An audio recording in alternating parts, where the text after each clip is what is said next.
Hello everyone, welcome to the channel. Before we begin today's attack report, I want to ask you to subscribe to the channel. Your subscription is very important to us, so please subscribe. Also, write now in the comments which city you're watching from. We'd love to know. All of this because the gentle hum of my old Jeep Cherokee faded as I turned off the engine, leaving us enveloped in an unsettling silence. The dense Pennsylvania forest loomed around us, its thick canopy blocking out most of the late afternoon sun. I glanced at my friends, Mike, Sarah, and Jake, their excited chatter dying down as we all took in our surroundings. "Well, we're here," I said, trying to inject some enthusiasm into my voice. "Allegheny National Forest, just like we planned." Mike grinned, already reaching for his backpack. "This is going to be epic, Emily. 3 days of nothing but nature, campfires, and ghost stories." I forced a smile, but something felt off. Maybe it was the oppressive quiet or the way the trees seemed to close in around us, but a nagging feeling in my gut warned me that something wasn't right. "Let's get set up before it gets dark," Sarah suggested, her practical nature taking over. "Jake, can you help me with the tents?" We busied ourselves with unpacking and setting up camp. As I hammered tent stakes into the soft earth, I couldn't shake the sensation of being watched.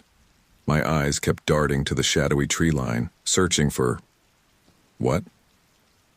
I didn't know, but the feeling persisted. "Hey, Em?" Jake's voice startled me. "You okay? You seem a bit jumpy." I forced a laugh, trying to brush off my unease. "Yeah. Just not used to being so far from civilization, I guess. It's pretty intense out here." Jake nodded sympathetically. "I get it, but hey, that's what we came for, right? To disconnect and experience real wilderness?"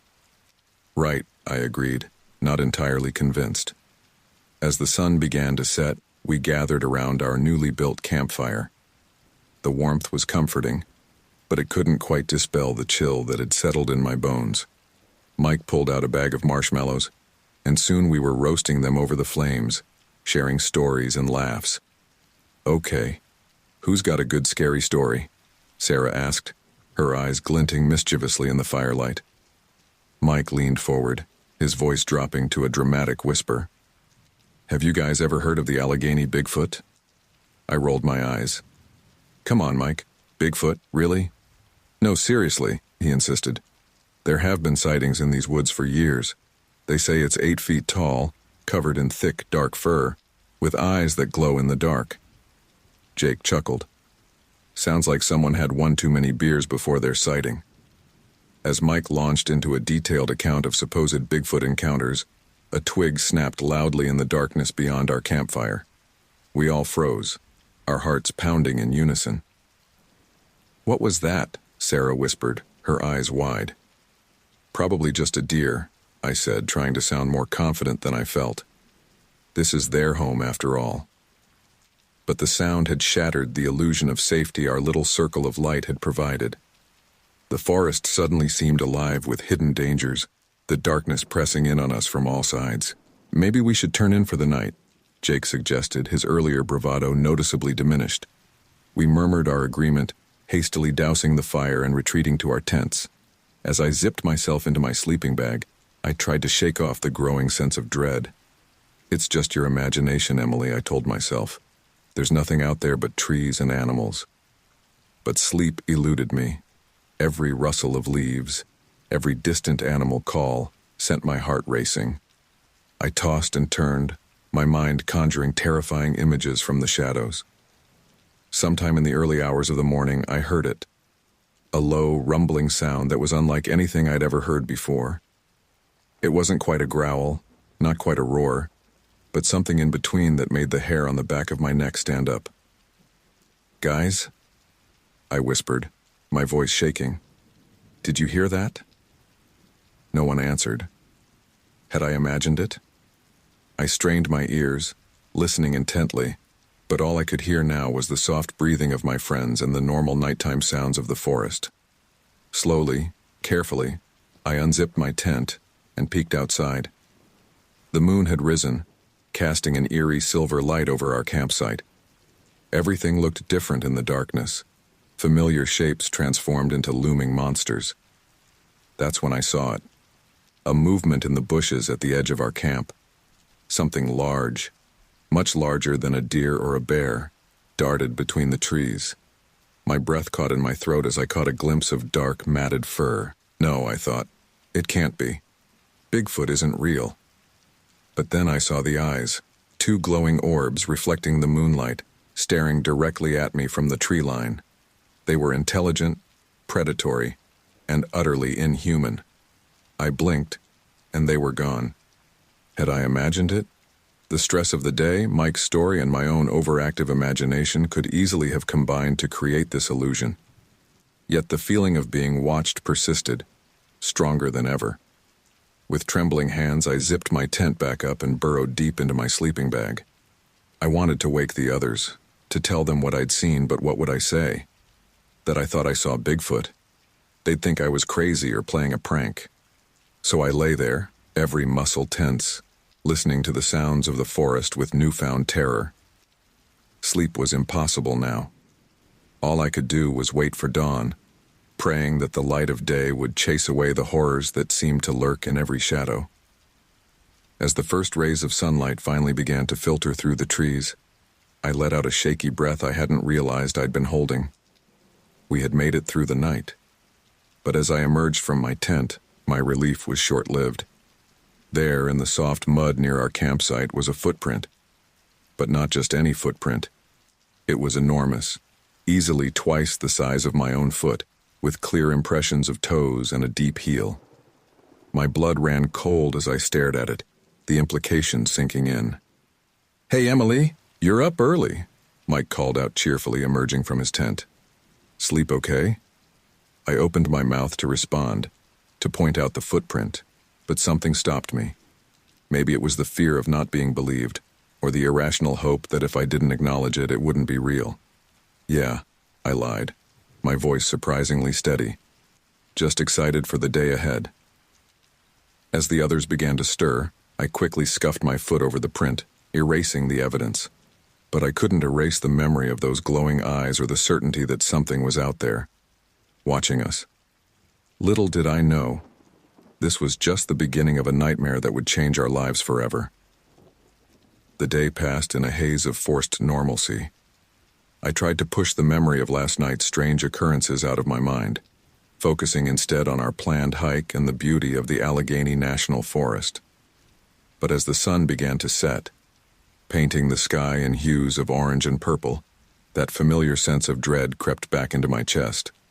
We gathered around the campfire once more, the flames casting flickering shadows that seemed to dance at the edge of the forest. Mike was in the middle of a story about his last camping trip when it happened. A blood-curdling howl echoed through the forest, unlike anything I'd ever heard before. It was primal, raw, and terrifyingly close. We all froze, the words dying on our lips. "What? What was that?" Sarah whispered, her eyes wide with fear. Jake tried to laugh it off, but I could hear the tremor in his voice. "Probably just a wolf, right, guys?" I shook my head slowly. That was no wolf. The howl came again, closer this time. It reverberated through my bones, filling me with an instinctive, primordial fear. Something deep inside me recognized that sound as a predator, as danger. "Maybe we should pack up and leave," I suggested, trying to keep my voice steady. "I don't think—" My words were cut off by a violent rustling in the bushes to our left. We all turned, flashlights pointed towards the sound. For a split second, I saw a massive fur-covered shape dart between the trees. It moved with surprising speed and agility for its size, disappearing into the darkness before I could fully process what I'd seen. "Did you see that?" I gasped, my heart pounding so hard I thought it might burst from my chest. Mike nodded, his face pale in the firelight. "It was huge. What the hell was it?" "A bear?" Jake suggested, but he didn't sound convinced. Sarah was already on her feet, gathering her things. "I don't care what it is, we need to get out of here now." No one argued. We hurriedly began to break camp, our movements frantic and uncoordinated in our panic. As I was rolling up my sleeping bag, My flashlight beam caught something on the ground that made my blood run cold. There, in the soft earth, was an enormous, inhuman footprint. It was easily twice the size of my own foot, with clear impressions of toes and a deep heel, just like the one I'd seen this morning and tried to ignore. "Guys," I called out, my voice shaking. "You need to see this." They gathered around, staring at the print in disbelief. That's not possible," Jake muttered. Mike's eyes were wide. "It's just like the stories. The Allegheny Bigfoot." "Don't be ridiculous," Sarah snapped, but I could hear the fear in her voice. "There's no such thing as Bigfoot." As if in response to her words, a foul, musky odor assaulted my nostrils, making me gag and filling me with an inexplicable dread. It was an animal smell, but stronger and more pungent than anything I'd encountered before. "We need to go, now," I said, fighting the urge to vomit. We abandoned our half-packed gear, grabbing only what we could carry, and made a dash for my Jeep. The forest seemed alive around us, every shadow potentially hiding the creature we'd glimpsed. As we reached the clearing where we'd parked, I fumbled for my keys with shaking hands. That's when I heard it. Heavy footsteps, branches snapping under significant weight coming towards us fast. "Hurry, Emily," Sarah cried, her panic evident. I finally got the key in the lock and threw open the driver's door. As I did, I made the mistake of looking back towards the tree line. There, in the beam of the Jeep's headlights, stood a nightmare made flesh. It was massive, at least 8 feet tall, covered in thick matted fur. Its body was powerfully built with long arms that nearly reached the ground. But it was the face that would haunt me forever. A mix of ape and man, with a pronounced brow and a mouth full of sharp teeth. And the eyes. Oh God, the eyes. They glowed with an unnatural light, filled with an intelligence and malevolence that froze me in place. I saw Bigfoot's eyes glaring at me through the darkness just before it struck, paralyzing me with fear. Time seemed to stand still as we locked gazes. In that moment, I knew with absolute certainty that this creature was real, that it was dangerous, and that it wanted to hurt us. The spell was broken by Mike yanking me into the Jeep. "Drive, Emily, drive!" I snapped back to reality, jamming the key into the ignition and starting the engine. The creature let out another bone-chilling howl and charged towards us. I slammed the Jeep into reverse, tires spinning in the dirt as we shot backwards. The monster's massive hand swiped at us, missing the hood by inches. "Go, go, go!" Jake yelled from the back seat. I shifted into drive and floored it, the Jeep lurching forward down the narrow forest road. Branches whipped at the windows as we sped through the darkness, the headlights barely illuminating the path ahead. In the rearview mirror, I caught glimpses of a large shape moving through the trees parallel to us, keeping pace with the Jeep. How could something so big move so fast? "It's following us," Sarah screamed, looking out the back window. "Just keep driving," Mike said, his voice tight with fear. "We'll outrun it on the main road." But as we rounded a bend, my heart sank. A massive tree had fallen across the road, blocking our path. I slammed on the brakes, the Jeep skidding to a stop mere feet from the obstacle. "No, no, no," I muttered, frantically looking for a way around. But the trees were too dense on either side. We were trapped. A heavy silence fell over us, broken only by our panicked breathing. Then we heard it, the sound of heavy footsteps approaching from behind.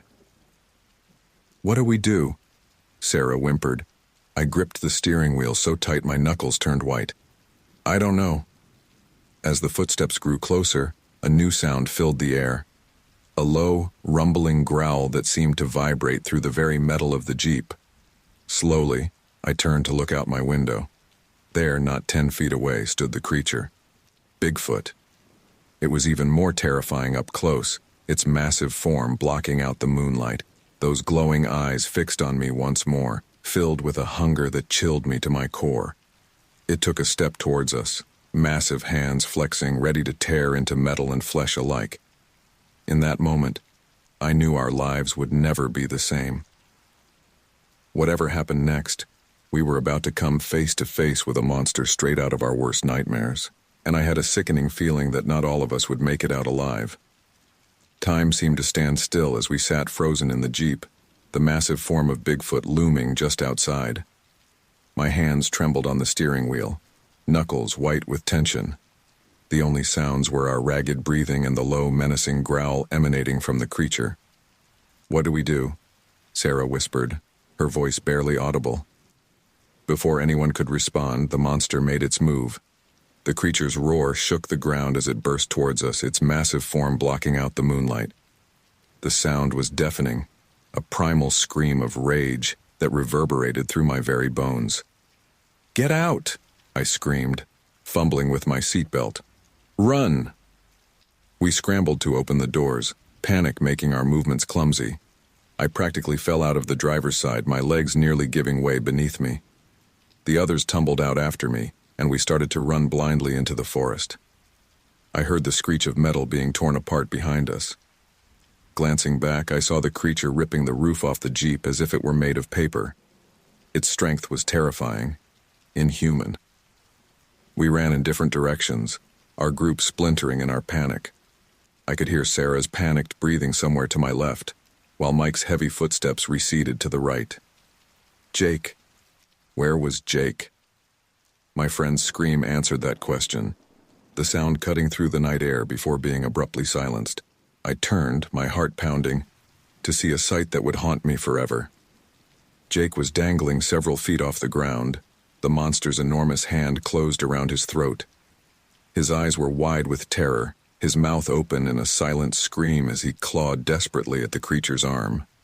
"Jake!" I cried out, taking a step towards him before self-preservation kicked in and stopped me. The beast turned its glowing eyes on me, and I saw something there that chilled me to my core. Intelligence and a cruel predatory hunger. This wasn't just an animal acting on instinct. There was purpose behind those eyes, a malevolent intent that was all too human. With a sickening crunch, the creature tightened its grip. Jake's struggles ceased, his body going limp.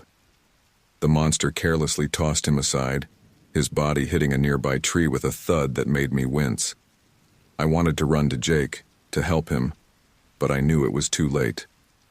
The beast was already turning its attention to its next target, Mike, who had foolishly tried to circle back to help. "Mike, run!" I screamed, but it was too late. The creature moved with impossible speed for something so large. One moment it was by the Jeep, the next it was on Mike. Its massive claws tore through his chest like it was paper, and blood sprayed across my face as I stood, paralyzed with horror. Mike's agonized scream echoed through the forest, quickly cut short as the beast continued its savage attack. I could hear bones breaking, flesh tearing.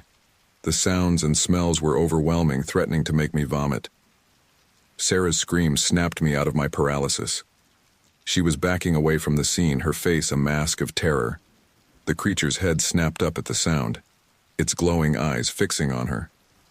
"Sarah, run!" I yelled, finally finding my voice.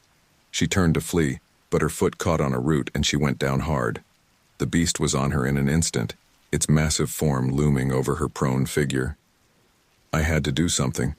I couldn't just stand there and watch another friend die. Without thinking, I grabbed a hefty branch from the ground and charged forward. "Hey!" I shouted, swinging the branch with all my might at the creature's back. It was like hitting a brick wall. The branch shattered on impact, barely seeming to register with the beast. But it did turn its attention away from Sarah, those terrifying eyes now fixed squarely on me. For a moment we stood there, human and monster, locked in a stare-down. I could smell its foul breath, see the blood, my friend's blood, matting its fur. Fear unlike anything I'd ever known coursed through me, but beneath it was something else, a primal, desperate will to survive. The creature lunged, and I dove to the side, feeling the rush of air as its massive arms swung where I had been standing a split second before. I rolled to my feet and started running, crashing through the underbrush with no regard for direction. All that mattered was getting away from that thing. I could hear it behind me, trees snapping like twigs as it plowed through the forest in pursuit. Its roars filled the air, spurring me to run faster than I ever had before. My lungs burned, My legs ached, but I didn't dare slow down. Branches whipped at my face, leaving stinging cuts, but I barely noticed. The sound of pursuit was growing closer with each passing second. I risked a glance over my shoulder and immediately wished I hadn't. The creature was right there, barely 10 feet behind me, its long arms reaching out to grab me. In that moment of distraction, my foot caught on something. A root or a rock, I couldn't tell. And I went down hard. I hit the ground with enough force to knock the wind out of me, stars exploding behind my eyes. Gasping for breath, I rolled onto my back, expecting to see the monster looming over me. Instead, I found myself alone in a small clearing, the sounds of pursuit fading into the distance. Had I lost it? Or was it toying with me, waiting to strike when I least expected it? I lay there for what felt like hours but was probably only minutes, every muscle tense, straining to hear any sign of the creature's return. Gradually, the normal sounds of the forest began to return, the rustle of leaves, the call of a night bird. Slowly, painfully, I sat up. My whole body ached, and I could feel warm blood trickling from various cuts and scrapes. But I was alive. Somehow, against all odds, I had survived. But my friends, oh God, my friends. The memory of what I'd witnessed hit me like a physical blow, and I doubled over, retching onto the forest floor. When the nausea passed, I wiped my mouth with a shaking hand and tried to gather my thoughts. I needed to get help. I needed to get out of this forest. But which way was out? In the chaos of the chase, I'd lost all sense of direction. As I stood on unsteady legs, a twig snapped somewhere in the darkness beyond the clearing. I froze, my heart rate skyrocketing once again. Was it back? Had it found me? The forest seemed to hold its breath, waiting. And then I heard it, a low, guttural growl that sent shivers down my spine. The hunt wasn't over. It was just beginning. The low, guttural growl galvanized me into action. My legs burned as I sprinted through the underbrush, the sound of pursuit growing ever closer. I had no idea where I was going. All I knew was that I had to get away from that monster. The forest was a dark maze, moonlight filtering sparsely through the dense canopy. Every shadow seemed to hide danger, every sound a potential threat. My breath came in ragged gasps, my lungs screaming for air, but I didn't dare slow down. Behind me, I could hear the creature crashing through the forest. Trees snapped like twigs under its onslaught, the sound of destruction spurring me to push harder, run faster. "Help!" I screamed, though I knew it was futile. We were miles from any civilization, and the only people who could have helped me were... No, I couldn't think about that now.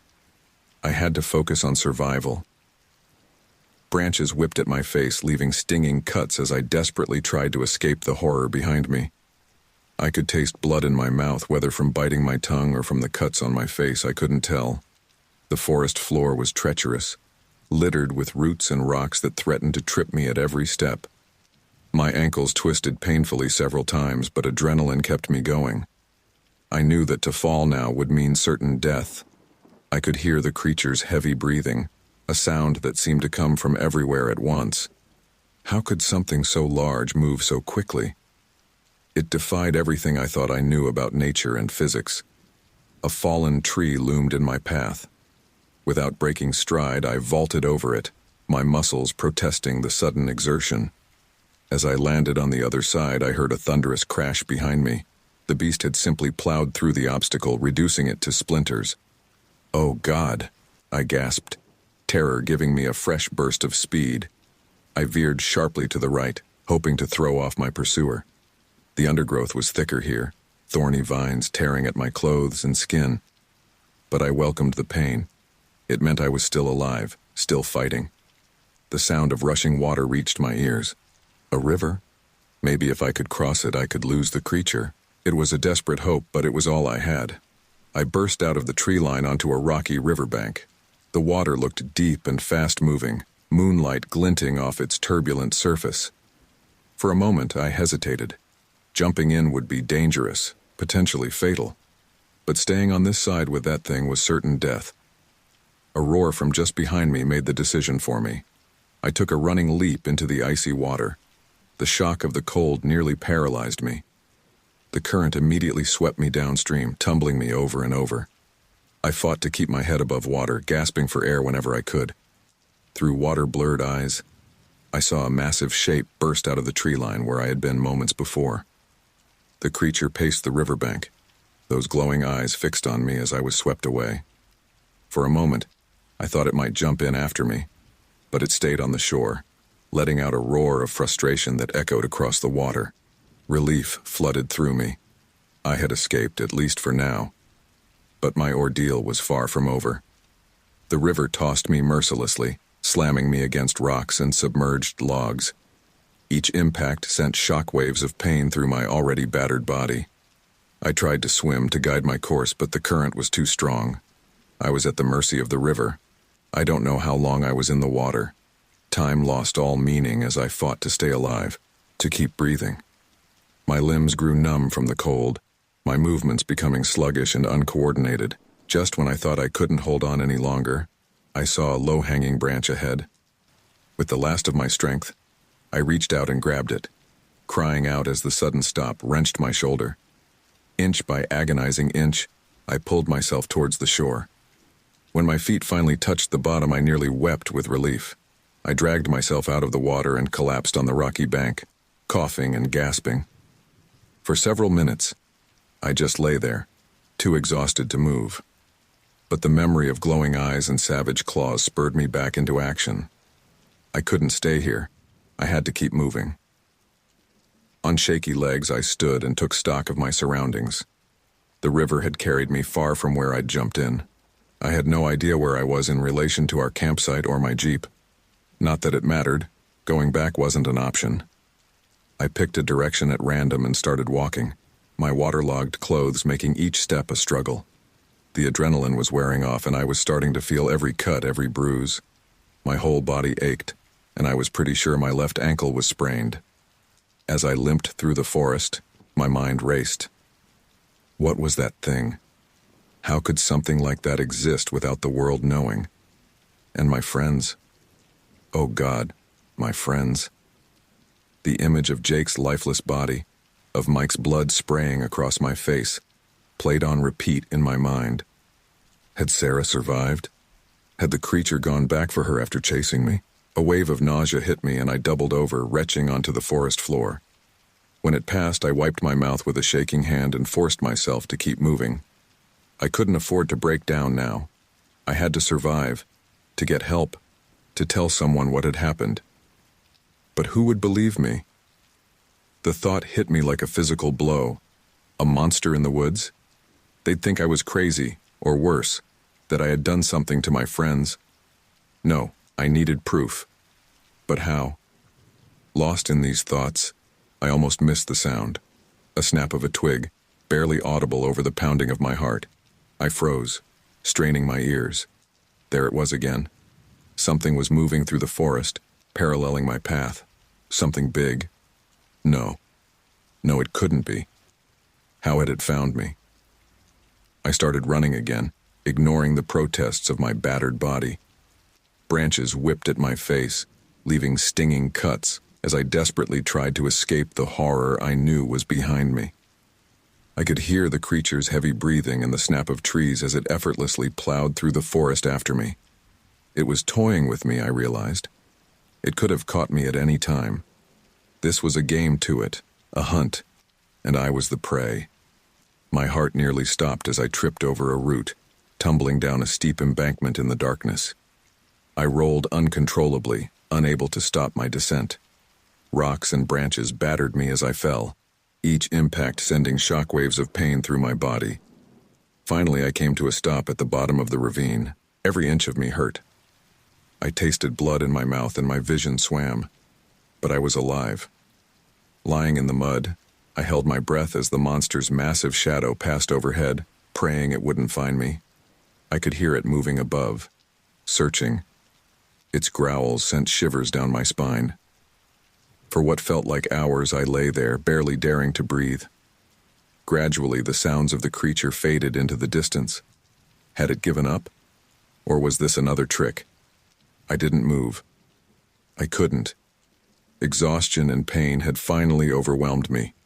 As consciousness began to slip away, my last thought was a desperate prayer. Please, let this all be a nightmare. Let me wake up in my tent with my friends safe and sound. But deep down I knew this was real. And it was far from over. I don't know how long I lay at the bottom of that ravine, drifting in and out of consciousness. The sound of birdsong eventually pulled me back to awareness, and I opened my eyes to find early morning light filtering through the trees above. For a brief, blissful moment, I thought it had all been a nightmare. Then the pain hit me, and reality came crashing back. Every inch of my body ached. My clothes were torn and caked with mud, and dried blood flaked off my skin as I moved. Slowly, painfully, I pushed myself to a sitting position and took stock of my surroundings. The ravine was deep, with steep walls on either side. Dense undergrowth provided some cover, which had likely saved my life during the night. But I couldn't stay here. I needed to find help, to get out of this forest before that thing found me again. Using a nearby tree for support, I hauled myself to my feet, biting back a cry of pain as I put weight on my injured ankle. It was swollen and discolored, but I could still walk. I had to. I picked a direction and started limping, using the rising sun to orient myself. If I could find a road, a trail, anything that led to civilization, I might have a chance. Hours passed as I stumbled through the forest. My throat was parched, my stomach cramping with hunger. But worse than the physical discomfort was the constant fear. Every snapping twig, every rustle of leaves sent my heart racing. I kept expecting to see those glowing eyes, to hear that bone-chilling roar. Just when I thought I couldn't go on any further, I spotted something through the trees. A structure of some kind. Hope surged through me, giving me a burst of energy. As I got closer, I saw it was an old cabin, its wood weathered and gray. It looked abandoned, with boarded-up windows and a sagging roof. But it was shelter, and right now, that was all that mattered. I stumbled upon the old, abandoned cabin, its rotting wood offering a flimsy barrier against the beast outside. The door creaked ominously as I pushed it open, revealing a dark, musty interior. "Hello?" I called out, my voice hoarse. "Is anyone here?" Silence was my only answer. The cabin was indeed abandoned, probably for years by the look of it. Dust covered every surface and cobwebs hung in the corners. But it had 4 walls and a roof, which was more than I'd had all night. I closed the door behind me, my hands shaking as I slid the rusty bolt into place. It wouldn't stop that creature if it found me, but it made me feel a little safer. The cabin was small, just one room with a few pieces of broken furniture. An old pot-bellied stove sat in one corner, long cold. A rickety table and chair stood near the only window, which was boarded up from the inside. I sank into the chair, wincing as my battered body protested the movement. Now that I had stopped moving, the full weight of what had happened began to settle on me. Tears welled up in my eyes as I thought of my friends. Mike, Jake. Their faces flashed before me, contorted in terror. And Sarah. Had she survived? Was she out there somewhere as lost and terrified as I was? A sob escaped me, echoing in the empty cabin. I allowed myself a few moments to break down, to release some of the fear and grief that had been building up. But I couldn't afford to wallow for long. I needed to figure out my next move. First things first, water. My throat felt like sandpaper, and I knew dehydration would kill me long before starvation. I searched the cabin, hoping to find a forgotten canteen or water jug, but came up empty. As I moved around the small space, every creak and groan of the cabin's timbers sounded like the monster trying to break in. My nerves were frayed, every sense on high alert. I kept expecting to see those glowing eyes peering at me through the cracks in the walls. I returned to the chair by the window, peering through a gap in the boards. The forest seemed peaceful in the afternoon light, birds chirping and leaves rustling in a gentle breeze. It was hard to believe that somewhere out there, a nightmare creature was lurking. Hours passed, I dozed fitfully in the chair, jerking awake at every sound. As evening approached, long shadows crept across the forest floor, and my anxiety ratcheted up another notch. Night was coming, and with it, the possibility that the beast would find me. Through a crack in the boarded-up window, I saw the creature's massive silhouette prowling just yards away. My breath caught in my throat, and I pressed myself against the wall, praying it hadn't seen me. The monster moved with an eerie grace for something so large, its head swiveling as it scanned the area. Those glowing eyes swept across the cabin, and for a heart-stopping moment I thought it was looking right at me. Then it moved on, disappearing into the deepening shadows of the forest. I let out a shaky breath, realizing I'd been holding it. The beast was still out there, still hunting, and I was trapped in this flimsy wooden box with no food, no water, and no way to call for help. The stench of death and decay inside the cabin made me wonder if I had merely traded one nightmare for another. The musty odor I'd noticed earlier had grown stronger, taking on a sickly sweet undertone that made my stomach churn. Or maybe it was just my imagination, fueled by fear and exhaustion. As night fell fully, the eerie silence outside was somehow more terrifying than the night's chaos. The normal sounds of the forest, insects chirping, owls hooting, were conspicuously absent. It was as if the entire woodland was holding its breath, waiting. I huddled in the corner farthest from the door and windows, wrapping my arms around my knees. Every muscle in my body was tense, straining to hear any sign of the creature's return. My mind raced, trying to come up with a plan. I needed to get out of this forest, to find help. But how? I had no idea where I was, no phone, no way to navigate. And even if I did, how could I evade that thing long enough to reach safety? As dawn broke, the eerie silence outside was somehow more terrifying than the night's chaos. I hadn't slept, every creak and groan of the cabin keeping me on edge. But I had survived another night, and with the growing light came a spark of hope. I stood on shaky legs, my body protesting after hours of inactivity. Peering through the gap in the boards again, I scanned the forest. Everything looked calm, peaceful even, but I knew better than to trust appearances now. Taking a deep breath, I made a decision. I couldn't stay in this cabin forever. I needed to move to try and find my way out of this nightmare. The creatures seemed to be most active at night, so maybe if I traveled during the day, I'd have a better chance. With trembling hands, I unbolted the cabin door. The hinges creaked as I pushed it open, the sound unnaturally loud in the morning quiet. I stepped out onto the small porch, my eyes darting around, searching for any sign of danger. The forest stretched out before me, vast and indifferent to my plight. Somewhere out there was safety, civilization, a chance to tell my story and get help from my friends, if any of them had survived. But between me and that safety was an expanse of wilderness with a monster lurking in its depths.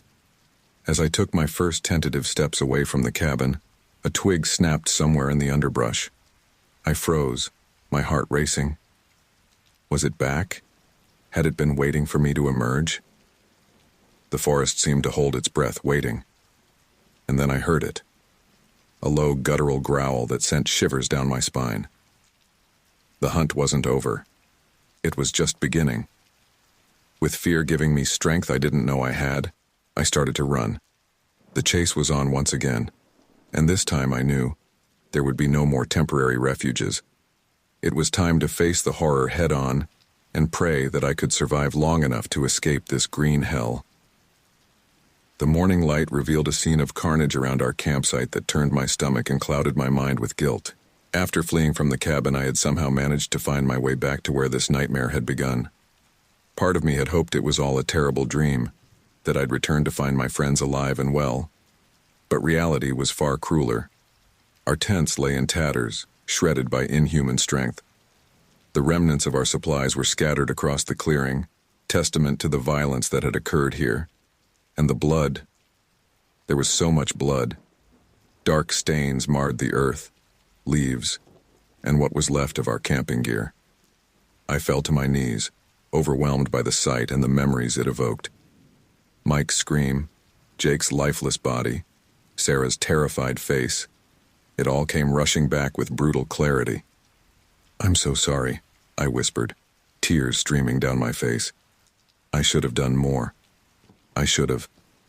But there was nothing I could have done. That realization hit me hard, a mix of relief and shame washing over me. We had been helpless against that monster, completely unprepared for the horror that had descended upon us.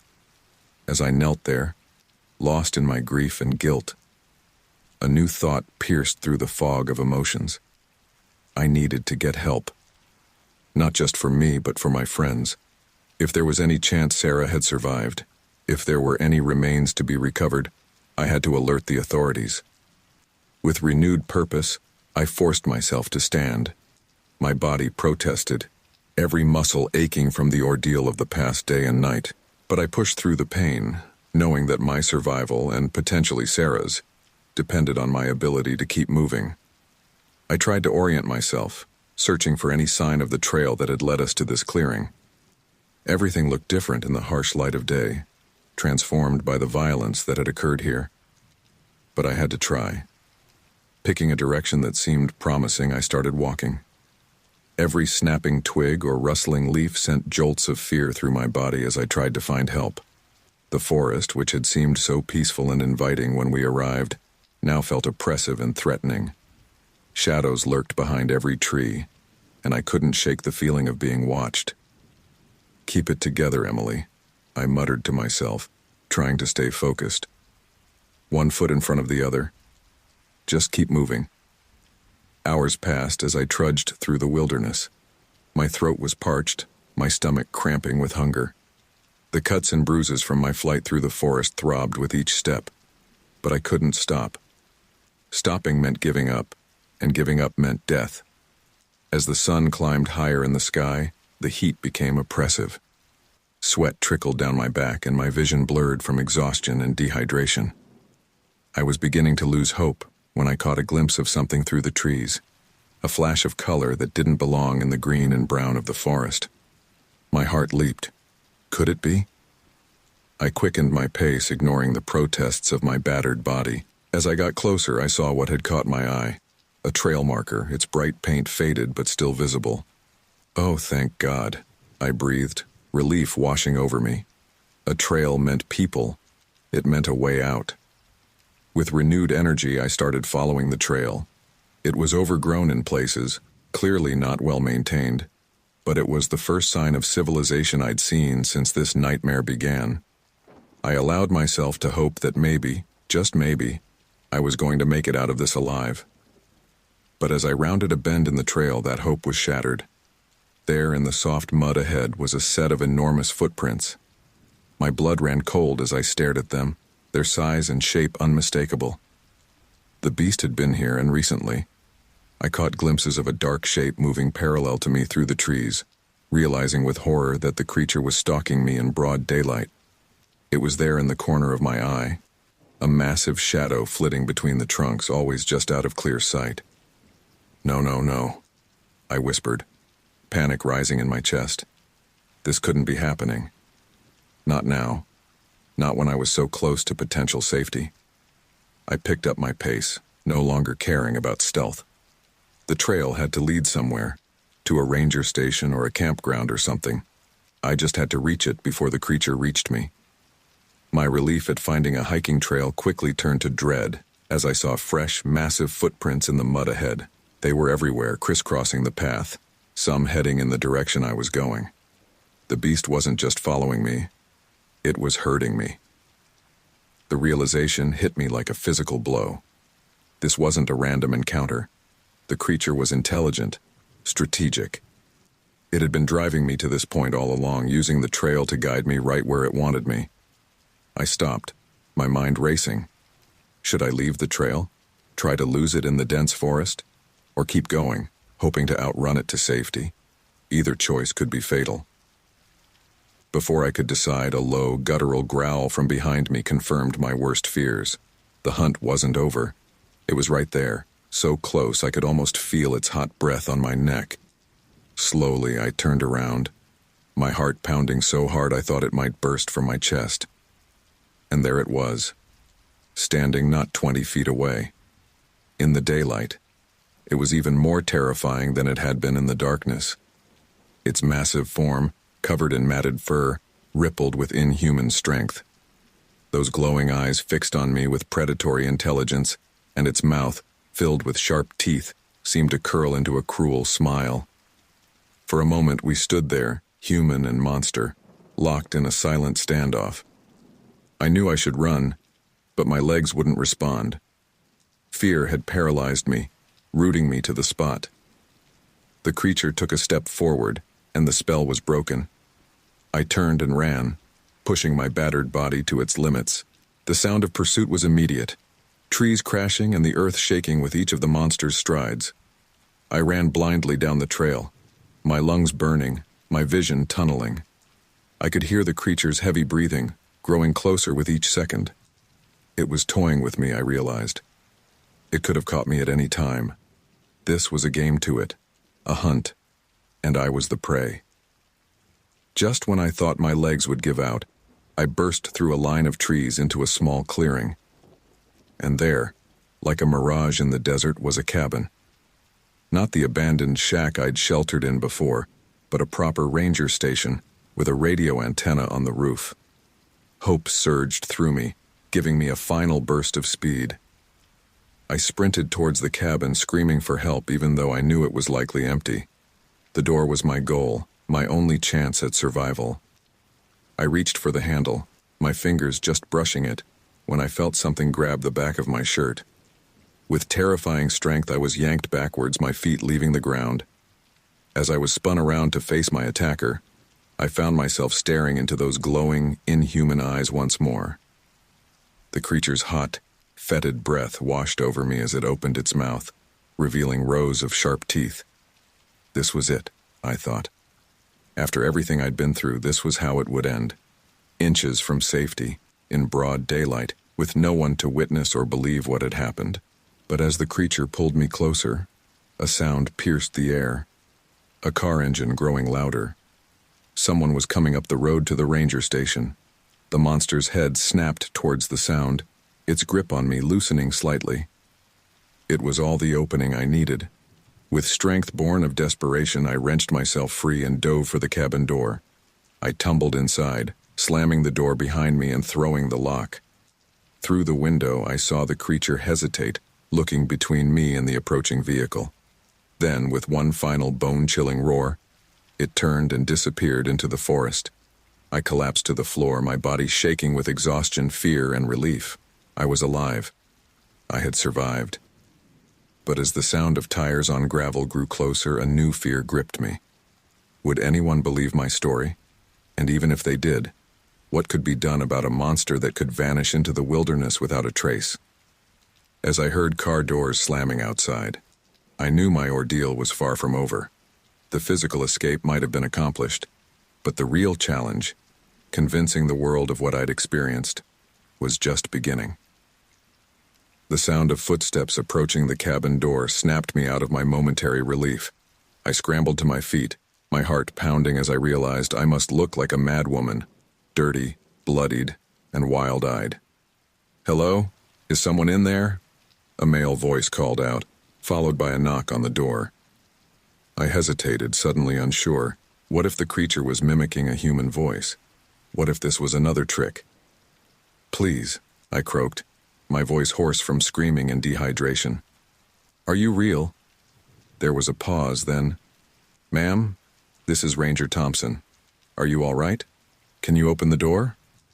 With shaking hands, I unlocked the door and cracked it open. The sight of a uniformed park ranger, looking concerned and very much human, nearly made me collapse with relief. "Oh, thank God," I breathed, opening the door fully. The ranger's eyes widened as he took in my appearance. "Ma'am, are you injured? What happened to you?" Before I could answer, a rustling in the nearby bushes made me jump. "We need to get inside," I said urgently, grabbing his arm. "It's not safe out here." Confusion crossed his face, but he allowed me to pull him into the cabin. As soon as the door was closed, I slumped against it, the adrenaline that had kept me going finally starting to ebb. "Ma'am, I need you to tell me what's going on," Ranger Thompson said, his voice calm but firm. "Are you Emily Brown? We've had reports of a missing camping group in this area." I nodded, tears welling up in my eyes. "Yes, that's me. My friends. Oh God, my friends. It got them. The monster." "Monster?" the ranger repeated, his brow furrowing. "Ma'am, Emily, I need you to take a deep breath and start from the beginning." "What monster?" I took a shuddering breath and tried to organize my thoughts. How could I explain what I'd seen, what I'd been through, without sounding completely insane? "We were camping," I began, my voice shaking. 4 of us. Everything was fine until it wasn't. There was this creature, huge, covered in fur, like Bigfoot, but angry, violent. I saw the skepticism creep into Ranger Thompson's eyes, but he kept his voice neutral. "And this creature, it attacked your group?" I nodded vigorously. "It killed Mike and Jake. I don't know what happened to Sarah. I barely escaped. I've been running, hiding. It's been hunting me." The ranger's hand moved to rest on his radio, and I realized with a sinking feeling that he didn't believe me. Of course he didn't. How could he? "Emily," he said gently, "I understand you've been through something traumatic. We're going to get you some help, okay? But right now I need to know if there's anyone else out there who might need assistance." I opened my mouth to protest, to insist that I was telling the truth, when a sound from outside froze the blood in my veins. A low, rumbling growl that I had come to know all too well. Ranger Thompson's head snapped towards the window. "What was that?" "It's here," I whispered, terror clawing at my throat. "Oh God, it found us." The ranger moved towards the window, peering out into the forest. "I don't see anything," he said, but I could hear the uncertainty in his voice. I ran blindly through the forest, my lungs burning, knowing that each step could be my last. The creature's roar echoed through the trees, closer than ever. I could hear branches snapping behind me as it gave chase. "We need to run," I said, grabbing the ranger's arm. "Now!" But before we could move, the cabin wall exploded inward in a shower of splinters. The monster burst through, its massive form filling the small space. Ranger Thompson let out a strangled cry, fumbling for his sidearm. The ground shook as the creature charged, and I felt its hot breath on the back of my neck. I dove to the side, crashing into a desk. Pain exploded in my ribs, but I barely noticed it through the haze of terror. I screamed in agony as its claws raked across my back, tearing through my jacket and flesh. The pain was blinding, unlike anything I'd ever experienced. I could feel warm blood soaking through what was left of my clothes. Ranger Thompson fired his weapon, the sound deafening in the confined space. The creature roared in pain or anger, I couldn't tell which, and swung one massive arm. The ranger went flying, crashing into the far wall and crumpling to the floor. My vision blurred as I fell, certain that I was about to join my friends in death. The monster loomed over me, its glowing eyes filled with malevolent intelligence. This was it. After everything I'd been through, this was how it would end, but then a miracle happened. A loud bang echoed through the forest, another gunshot, but not from the ranger's pistol. This was louder, more powerful. The creature's head snapped towards the sound, and for the first time, I saw something like fear in its eyes. More shots rang out, and the monster let out a roar of pain and fury. It turned and burst back through the hole it had created, disappearing into the forest with shocking speed for something so large. I lay there on the floor, every breath sending waves of agony through my body. Black spots danced at the edges of my vision, and I fought to stay conscious. I could hear voices, footsteps approaching, but they seemed far away, as if coming from underwater. "In here!" someone shouted. "We've got survivors!" Rough hands grabbed me, and I cried out in pain. "Easy, ma'am," a gruff voice said. "We're here to help. Can you tell us what happened?" I tried to speak, to warn them about the creature, but my voice wouldn't cooperate. The last thing I saw before darkness claimed me was a group of men in hunting gear, their faces pale and shocked as they took in the destruction around us. As consciousness slipped away, one thought echoed in my mind. It wasn't over. The monster had retreated, but it was still out there, and I was the only one who knew the full extent of the danger it posed. The darkness took me then, and I welcomed it. At least in unconsciousness I could escape the terror, if only for a little while.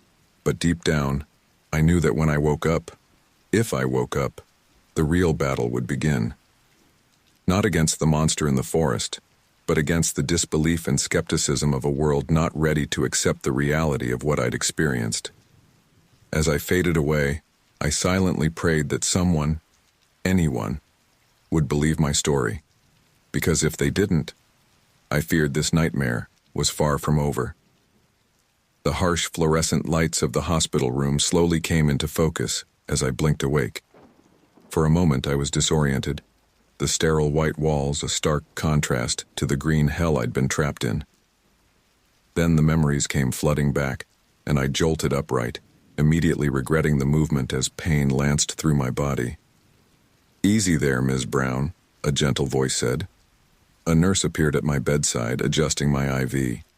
"You've been through quite an ordeal." "The monster," I croaked, my throat dry and raw. "Did they find it? Is everyone safe?" The nurse's brow furrowed in concern. "Ms. Brown, you're safe now. There's no monster here." Before I could protest, the door opened, and two men in uniforms entered. I recognized one as a park ranger, though not the one from the cabin. The other wore a police uniform.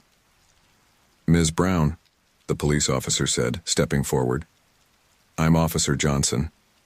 We'd like to ask you a few questions about what happened in the forest, if you're feeling up to it." I nodded eagerly, relief washing over me. Finally, a chance to tell my story, to warn them about the danger still lurking in the woods. "Please," I said, "you have to listen carefully. There's a creature out there. Something not natural. It killed my friends. It hunted me for days. We need to warn people to close the park." "Ms. Brown," the ranger interrupted, his voice gentle but firm. "We've searched the area thoroughly. We found no evidence of any large predator, let alone a creature as you describe." I stared at him in disbelief. "But the cabin, it was destroyed. Ranger Thompson saw it too." Officer Johnson cleared his throat. "Ranger Thompson suffered a concussion.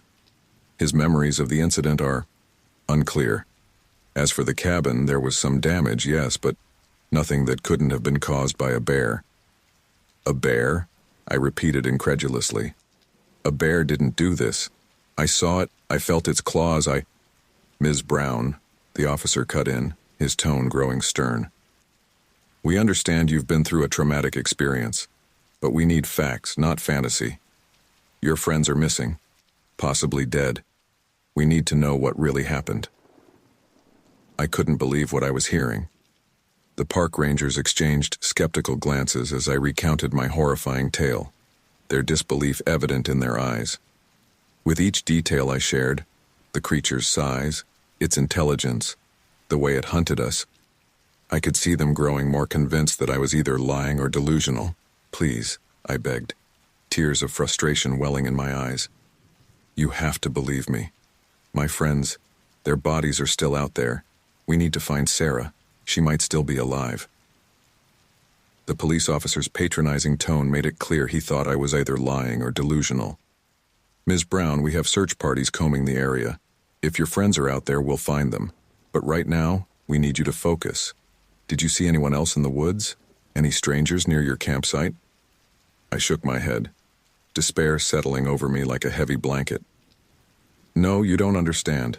It wasn't a person, it was—" "A monster, yes, you've said," Officer Johnson interrupted, barely concealing his impatience.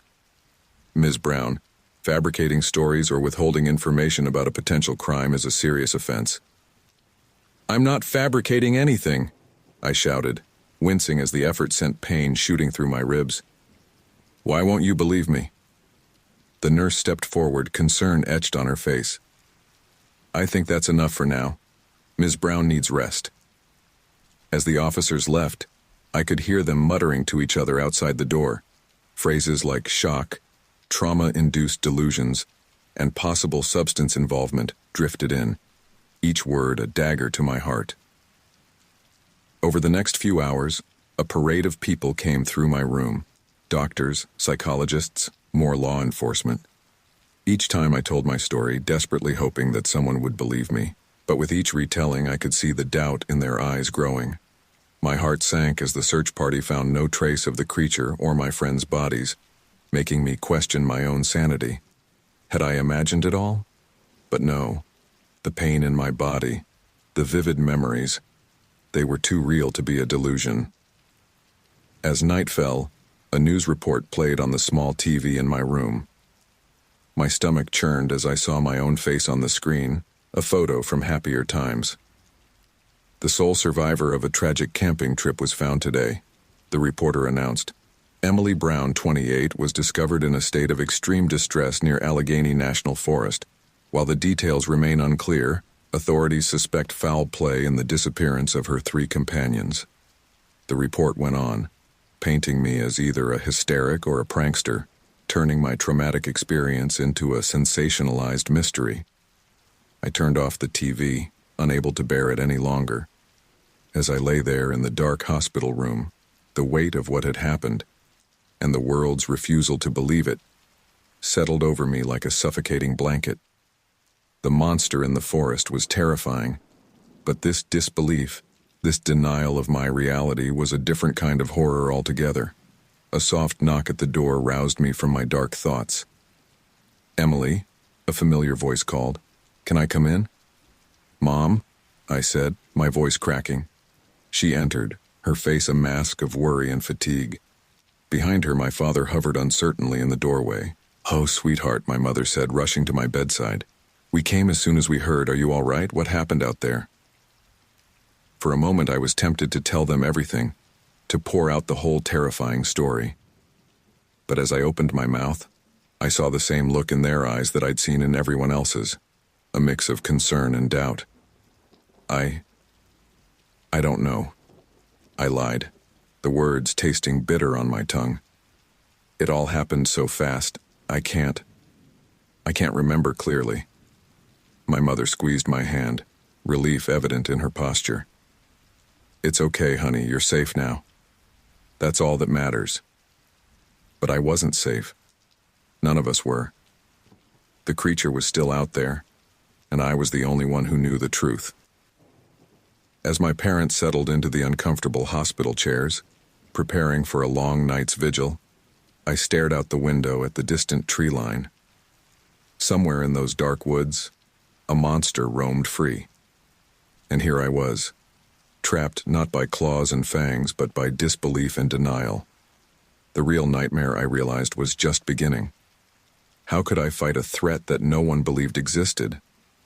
How could I honor my friends' memories when the world thought I was either a liar or a lunatic? As exhaustion finally pulled me toward sleep, one thought echoed in my mind. I was alone in this fight, alone with the knowledge of what lurked in the shadows, and alone in the battle to make the world believe the unbelievable. The days following my rescue blurred together in a haze of medical examinations, police interviews, and sleepless nights. I was released from the hospital after a week, my physical wounds healing far faster than the psychological ones. The doctors had patched me up, but they couldn't mend the broken pieces of my mind or fill the void left by my missing friends. As I sat in my childhood bedroom, now a guest in my parents' house, I stared at the familiar walls that no longer brought comfort. Nightmares plagued my sleep, filled with glowing eyes and the screams of my lost friends. Even in waking hours, I couldn't escape the memories. Every shadow seemed to hide the monster, waiting to finish what it had started. A soft knock on the door startled me from my thoughts. "Emily?" My mother's voice called gently. "Dr. Simmons is here to see you." I sighed, steeling myself for another session of well-meaning but misguided therapy. "Come in," I replied, my voice still hoarse from screaming in my sleep. Dr. Simmons entered, a kind-faced woman in her 50s who had been assigned as my trauma counselor. She settled into the chair across from my bed, her notebook at the ready. "How are you feeling today, Emily?" she asked, her tone carefully neutral. I shrugged, wincing slightly as the movement pulled at the healing cuts on my back. Same as yesterday. Same as I'll probably feel tomorrow. Dr. Simmons nodded sympathetically. I know this is difficult, Emily. Trauma affects everyone differently, and what you've been through. What I've been through, I interrupted, a bitter laugh escaping me. You mean watching my friends die? Being hunted through the forest by a monster? Or having everyone think I'm crazy? The therapist's pen paused over her notebook. Emily, we've talked about this. Your mind created a narrative to cope with the trauma. It wasn't a narrative, I snapped, frustration boiling over. It was real. The creature, the chase, all of it. Why won't anyone believe me? Dr. Simmons leaned forward, her voice gentle but firm. Emily, there was no evidence found of any large predator in the area. The authorities have thoroughly investigated. They didn't look hard enough, I insisted. It's smart, it covered its tracks. But it's out there, I know it is. The scars on my back were the only physical proof of my encounter, but they weren't enough to convince anyone. The doctors had attributed them to a fall through dense underbrush, or possibly an encounter with a bear. No one wanted to consider the alternative. Dr. Simmons sighed, closing her notebook. Emily, I know this is hard to accept, but sometimes our minds create explanations for things we can't understand. It's a coping mechanism. I turned away, tears of frustration stinging my eyes. You don't understand. None of you do. After the therapist left, I sat by the window, staring out at the suburban landscape that felt alien after my time in the forest. Cars passed by, people walked their dogs. Life went on as if nothing had changed. But for me, everything had changed. I jumped at every sound, knowing that somewhere out there, the creature was still roaming free. A dog's bark in the distance made me flinch, memories of that bone-chilling roar echoing in my mind. The rustle of leaves in the breeze sent my heart racing, phantom sensations of claws tearing at my back, making me shudder. The weight of survivor's guilt and the burden of an unbelievable truth threatened to crush my spirit. Why had I survived when my friends hadn't? What cruel twist of fate had left me alive to bear this impossible knowledge alone? Later that evening, my father knocked on my door, his face a mask of concern. Emily, honey, there's someone here to see you. I looked up surprised. Who? He stepped aside, revealing a familiar face that made my breath catch in my throat. It was Sarah's mother, her eyes red-rimmed and hollow with grief. Mrs. Anderson, I whispered, guilt washing over me anew. She entered the room slowly, as if unsure of her welcome. Emily, I hope you don't mind me stopping by. I needed to hear it from you. What happened out there? For a moment, I was tempted to tell her everything, to pour out the whole terrifying truth, to share the burden of this knowledge. But as I opened my mouth, I saw the desperate hope in her eyes. She needed answers, closure, not tales of monsters and terror. I'm so sorry, I said, my voice breaking. It all happened so fast, we were attacked and I ran. I don't know what happened to Sarah. I'm sorry, I'm so sorry. Mrs. Anderson's face crumpled, tears spilling down her cheeks. She reached out and grasped my hand, her grip painfully tight. But she could still be out there, right? They might find her? I nodded, unable to crush that last shred of hope, even though I knew the truth. Sarah was gone, just like Mike and Jake, taken by a monster that the world refused to believe existed.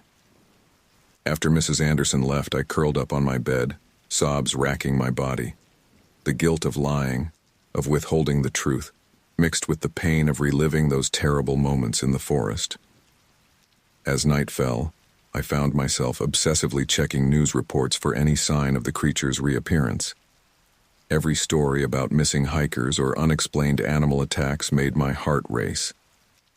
Was it the monster, expanding its hunting grounds? Or was I seeing threats where none existed, my mind twisted by trauma and fear? I avoided looking out the window, the mere thought of trees making my pulse race with remembered terror. The forest, once a place of peace and adventure, had become a symbol of nightmare in my mind. Sometimes, on dark nights like this, I swore I could smell that musky odor again, that unmistakable scent of the creature. It would send me into a panic, heart pounding, sweat beading on my forehead as I searched frantically for a threat that wasn't there. As I tried to move on with my life, one chilling thought remained. I knew that somewhere in the Pennsylvania wilderness, Bigfoot was still out there waiting for its next victims. And I was powerless to stop it or warn anyone. The real horror, I realized, wasn't just the memory of what I'd experienced. It was the knowledge that it could happen again, to someone else. Would anyone believe the next person to encounter the monster, or would they too be dismissed like me? As I lay in bed, staring at the ceiling and dreading the nightmares that would inevitably come, I wondered if I would ever truly escape that forest. The creature's glowing eyes haunted me, a constant reminder of a truth too terrible for the world to accept. I was safe, or so everyone told me, but deep down, I knew the truth. As long as that monster roamed free, as long as the world remained blind to its existence, none of us were truly safe, and I was trapped, not by claws and fangs, but by disbelief and denial, forced to carry this burden alone. Months had passed since that fateful camping trip, but time hadn't dulled the memories or eased the burden of what I'd experienced. I sat in my new apartment, far from the forests of Pennsylvania, staring at the TV as another news report about missing hikers played. In other news, the search continues for 2 hikers who disappeared in Allegheny National Forest last week. Authorities suspect. I tuned out the rest, my heart racing. Was it happening again?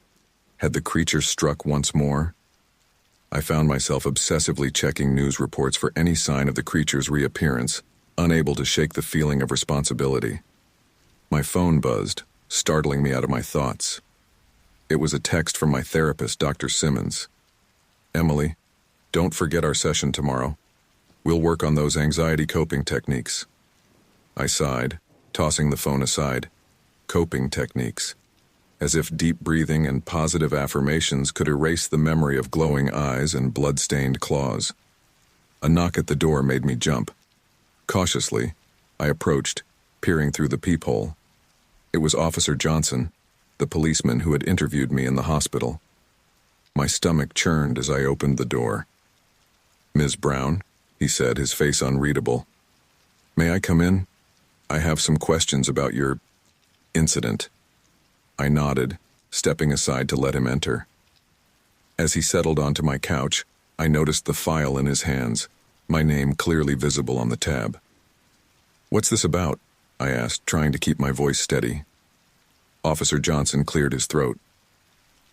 "We've had some unusual reports from the area where you and your friends were camping. I was hoping you might shed some light on them." My heart skipped a beat. "Unusual how?" He flipped open the file.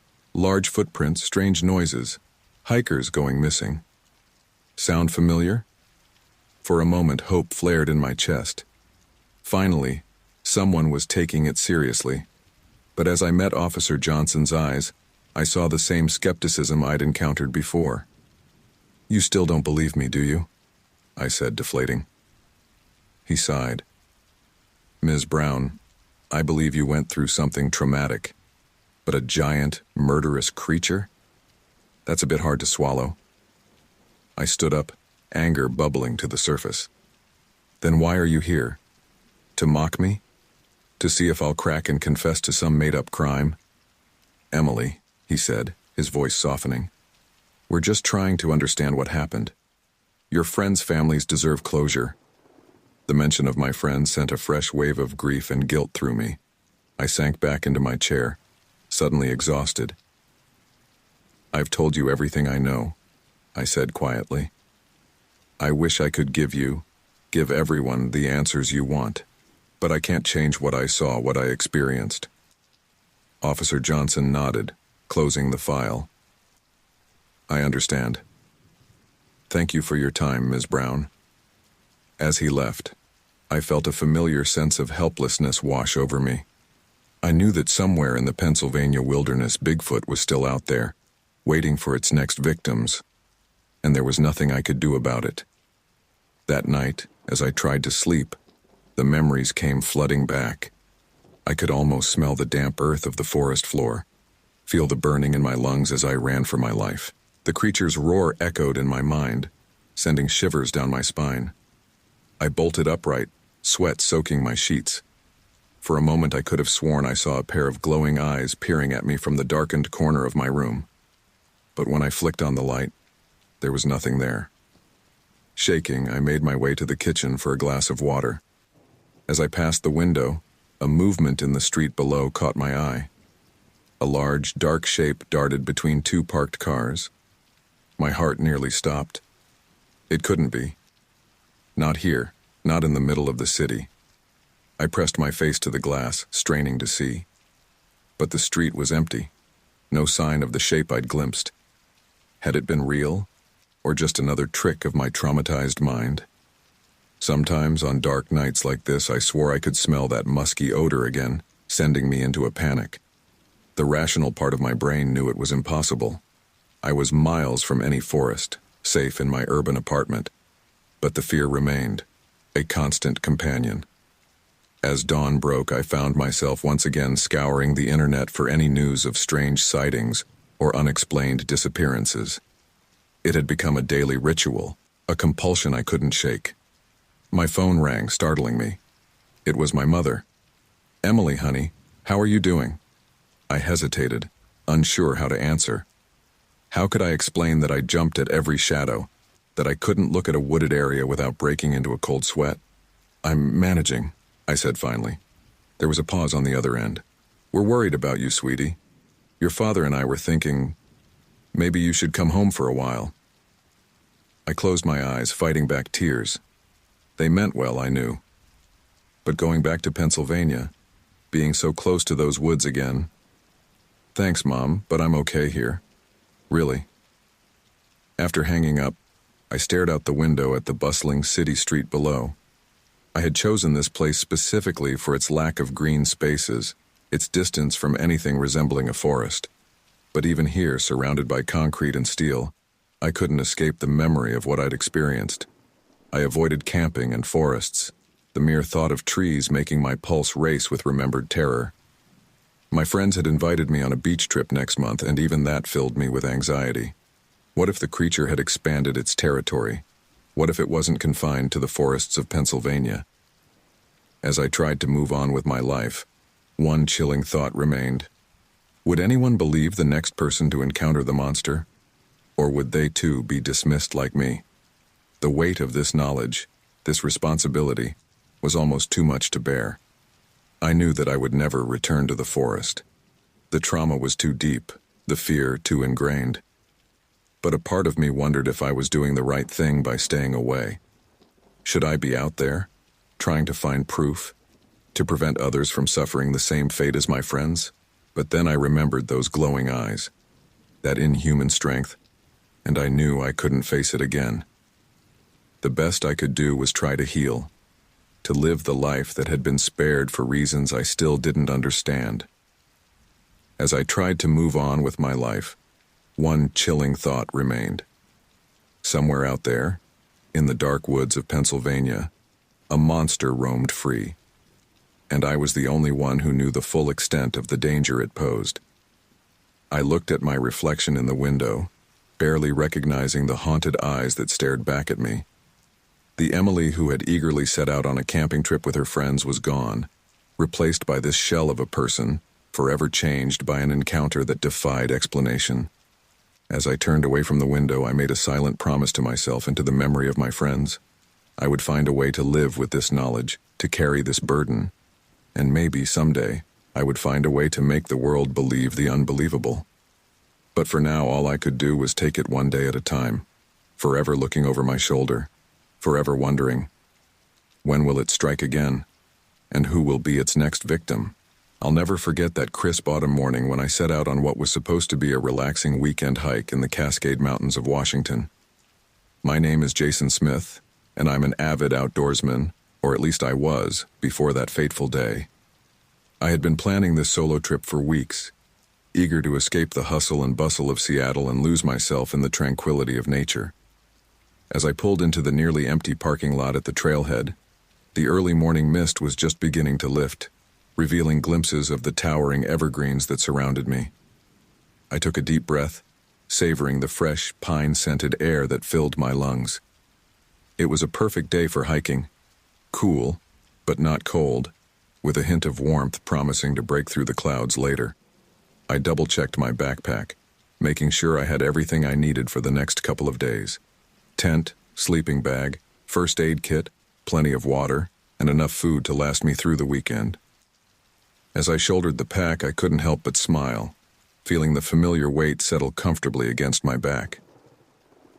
"All right, Jason," I said to myself. "Time to hit the trail." The first few miles were exactly what I had hoped for. The well-maintained path wound its way through dense forest, occasionally opening up to reveal breathtaking vistas of distant peaks. The only sounds were the crunch of gravel beneath my boots, the rustle of leaves in the gentle breeze, and the occasional call of a bird hidden in the canopy above. As the day wore on and I ventured deeper into the wilderness, I began to notice subtle changes in my surroundings. The trail became less defined, and the forest seemed to press in closer, the trees growing taller and more ancient. The filtered sunlight cast strange, shifting shadows that seemed to dance at the edge of my vision. It was late afternoon when I decided to start looking for a suitable campsite. I had covered a good distance and was ready to set up for the night. As I scanned the area, I spotted a small clearing just off the trail that looked perfect. I set about the familiar routine of pitching my tent and gathering firewood. As I worked, I couldn't shake the feeling that something was off.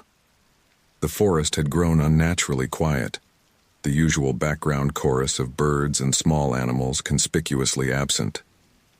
"You're just tired," I muttered to myself, trying to shake off the growing unease. Nothing a good meal and a night's rest won't fix.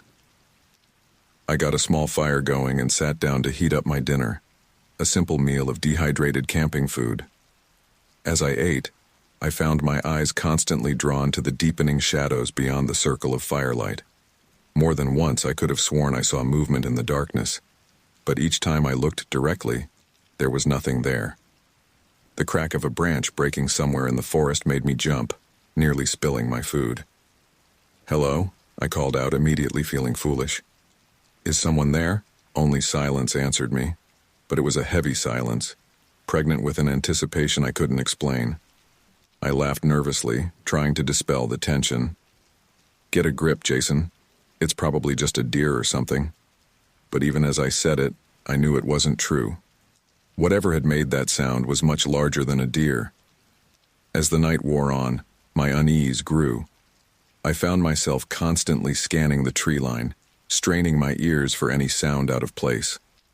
The fire, which had initially been a source of comfort, now seemed to make the surrounding darkness even more impenetrable. I tried to distract myself by going over my plans for the next day's hike, but I couldn't focus. Every rustle of leaves, every whisper of wind through the trees, set my nerves on edge. Finally, exhaustion began to overtake my anxiety. I doused the fire and crawled into my tent, zipping it up tightly behind me. As I lay in my sleeping bag, I couldn't shake the feeling that I was being watched. "You're being ridiculous," I whispered to myself. "There's nothing out there. Just go to sleep." But sleep was a long time coming. I drifted in and out of a restless doze, jerking awake at every small sound. In those moments between waking and sleeping, my mind conjured terrifying images, massive, shadowy figures moving just beyond the thin fabric of my tent, glowing eyes peering in at me, huge hands reaching to tear through the nylon walls. It was in the darkest hours of the night that I heard it, heavy footsteps circling my campsite.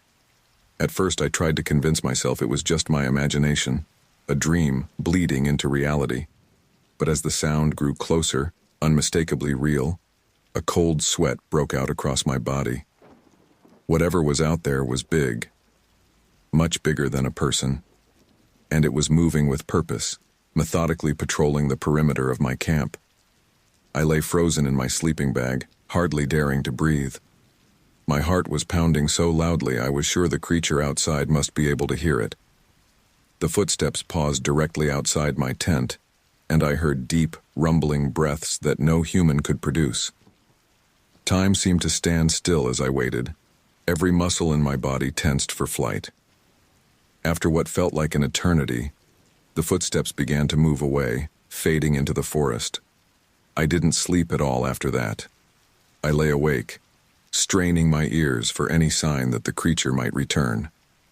As the first gray light of dawn began to filter through the tent walls, I realized I had been holding my breath. My body coiled like a spring. Slowly, cautiously, I unzipped the tent and peered out.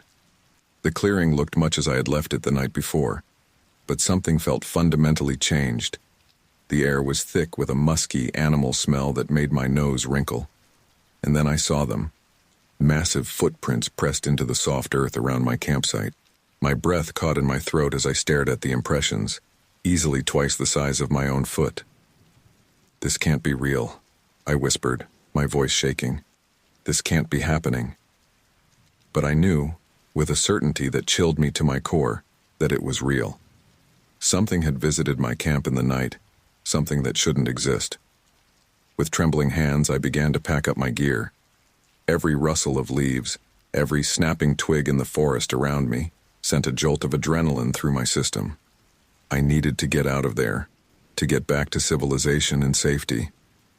As I shouldered my backpack and took one last look at the mysterious footprints, I had no idea that my ordeal was just beginning. The peaceful hike I had planned was about to turn into a nightmare beyond anything I could have imagined. With a deep breath, I turned and started down the trail, eager to put as much distance as possible between myself and whatever had stalked my camp in the night. Little did I know, I was walking directly into the path of a horror that would change my life forever. My heart was still racing as I made my way down the trail, trying to put as much distance as possible between myself and the campsite. The forest, which had seemed so welcoming just yesterday, now felt oppressive and threatening. Every shadow held the potential for danger, and I couldn't shake the feeling that I was being watched. As I hiked, I kept replaying the events of the night in my mind. Those footprints, they were unlike anything I'd ever seen before. Too big to be human, too shaped to be a bear.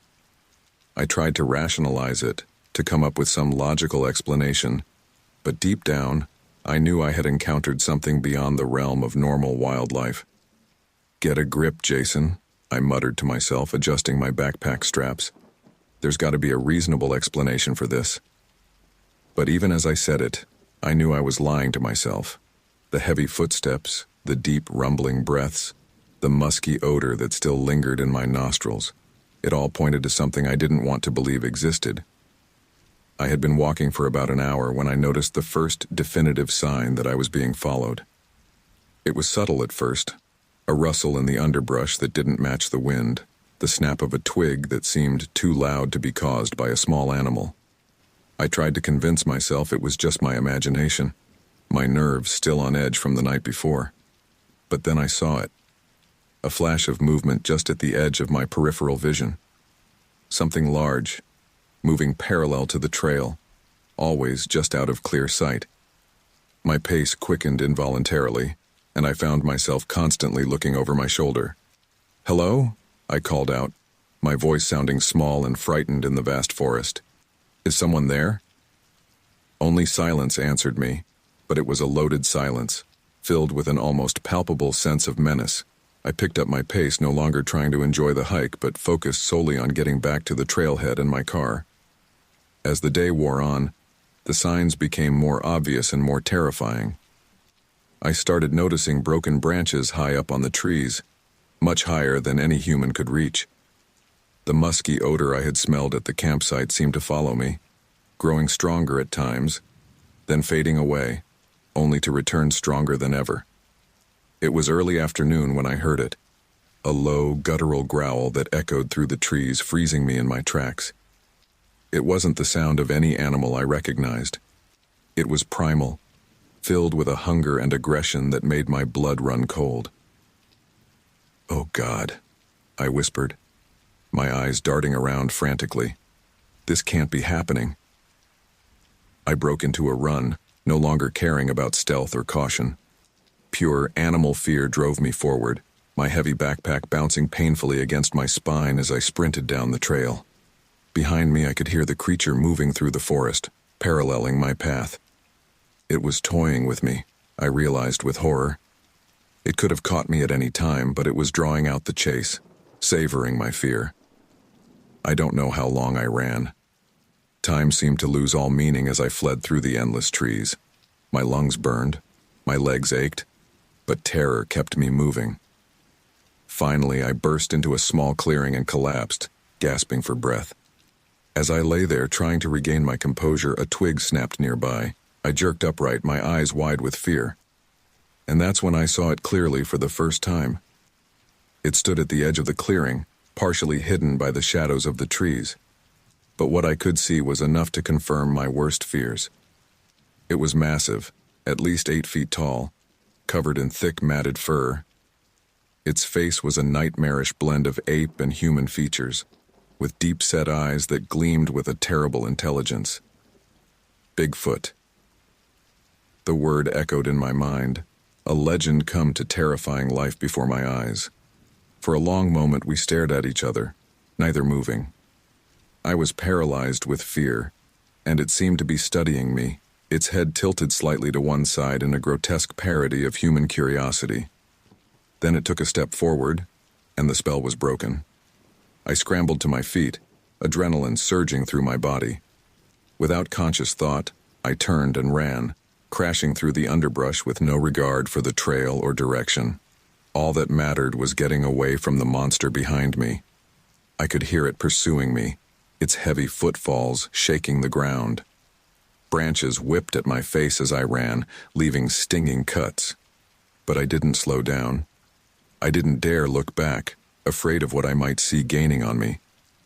Suddenly, the ground dropped away beneath my feet. In my blind panic, I had run right off the edge of a steep embankment. I tumbled down the slope, my world becoming a dizzying blur of sky and earth. I came to a jarring stop at the bottom, the breath knocked out of me. For a moment I lay there dazed and gasping. Then I heard it, the sound of something large making its way down the embankment after me. Ignoring the pain in my battered body, I forced myself to my feet and started running again. The rest of the afternoon passed in a nightmarish blur of fear and exhaustion. I ran until I couldn't run anymore, then walked, always listening for the sounds of pursuit. Sometimes I could hear the creature crashing through the forest behind me. Other times there was only an eerie silence that was almost worse. As dusk began to fall, I realized with growing horror that I was hopelessly lost. In my panic, I had veered far off the trail and now I had no idea which direction would lead me back to safety. The forest looked the same in every direction, endless trees stretching into deepening shadows. I was exhausted, my clothes torn and dirty, my body covered in scratches and bruises from my headlong flight through the woods. But I didn't dare stop moving. The thought of being caught in the open when night fell was too terrifying to contemplate. As the last light faded from the sky, I spotted a small cave entrance half hidden behind a fallen log. It wasn't ideal, but it was the closest thing to shelter I had seen. With no better options, I made my way towards it, praying it wasn't already occupied by some other dangerous animal. The cave was shallow but dry, and more importantly, the entrance was small. Too small for the massive creature that had been pursuing me to enter. I squeezed inside, collapsing against the rough stone wall. For the first time since I had seen those footprints around my campsite that morning, I allowed myself to relax slightly. But as I sat there in the darkness, listening to the night sounds of the forest, a chilling realization settled over me. This was far from over. I was lost in the wilderness, being hunted by a creature that shouldn't exist, and morning was a long way off. I huddled deeper into the cave, trying to make myself as small as possible. Outside I could hear something moving, circling, waiting. The night stretched ahead, long and terrifying, and I knew that when dawn came, the nightmare would begin again. The night in the cave was the longest of my life. Every sound, every shadow, made me flinch, expecting the monster to appear at any moment. I must have dozed off at some point because I jerked awake to the sound of birds chirping. Dawn had broken, painting the forest in hues of gold and pink. For a brief moment, I allowed myself to hope that the horrors of the previous day had been nothing more than a vivid nightmare. But as I crawled out of the cave, my aching muscles and torn clothes told a different story. This was all too real. I took a deep breath, trying to calm my racing heart. "Okay, Jason," I muttered to myself. "You need to find your way back to civilization. Just pick a direction and stick to it." With no better plan, I chose what I hoped was east and started walking. The forest was alive with morning activity, but every rustle and snap made me jump. I couldn't shake the feeling that I was being watched, hunted. As the morning wore on, I began to notice signs that chilled me to the core. Claw marks on trees, far too high for any normal animal. Broken branches that could only have been snapped by something immensely strong, and that musky animal smell that I was beginning to associate with terror. It was nearing midday when I saw it. Through a gap in the trees ahead, I caught a glimpse of a massive fur-covered figure moving through the forest. My blood ran cold as I realized it was circling back towards me. I ducked behind a large tree, my heart pounding so loudly I was sure it would give me away. Peering around the trunk, I saw the creature more clearly than ever before. It was enormous, easily 8 feet tall, with a body covered in thick, matted fur. Its arms were long and powerful, ending in hands that looked disturbingly human-like but with sharp claws instead of nails. The face was what struck me the most. A bizarre mix of ape and human features, with deep-set eyes that seemed to glow with an otherworldly intelligence. As I watched, frozen in terror, the creature turned its head in my direction. Our eyes met, and in that moment I knew with absolute certainty that this was no animal. There was a cold, calculating intelligence in that gaze, along with something else, a primal hunger that sent shivers down my spine. Time seemed to stand still as we stared at each other. I couldn't move, couldn't breathe. Then, with a speed that belied its massive size, the creature let out an ear-splitting roar and charged towards me. The spell broken, I turned and ran, crashing through the underbrush with no regard for direction or stealth. All that mattered was putting distance between myself and the monster behind me. I could hear it pursuing me, its heavy footfalls shaking the ground. Branches whipped at my face as I ran, leaving stinging cuts, but I didn't slow down. I didn't dare look back, afraid of what I might see gaining on me. "Help!" I screamed, knowing it was futile but unable to stop myself. "Somebody help me!" Only the sound of my pursuer answered, growing ever closer. I pushed myself harder, my lungs burning, my legs aching, but I knew I couldn't outrun it forever. Suddenly, the trees thinned, and I burst out onto a rocky outcropping. For a brief moment, hope surged through me. Maybe I could spot a road or a town from here. But as I skidded to a stop at the edge, my heart sank. There was nothing but more forest as far as the eye could see. I turned back, ready to plunge back into the trees, but it was too late. The creature emerged from the forest, its massive form blocking any chance of escape. I was trapped. "No, no, no," I whimpered, backing up until I felt the edge of the cliff behind me. "This can't be happening." The creature advanced slowly, almost savoring my fear.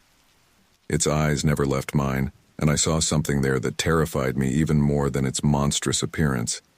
Intelligence. This wasn't just an animal acting on instinct. It knew exactly what it was doing. As it drew closer, I could smell its musky odor, could see the saliva dripping from its fanged mouth. This was it, I thought. This is how I die. But some primal instinct for survival kicked in at the last moment. As the creature lunged at me, its massive arms outstretched, I ducked.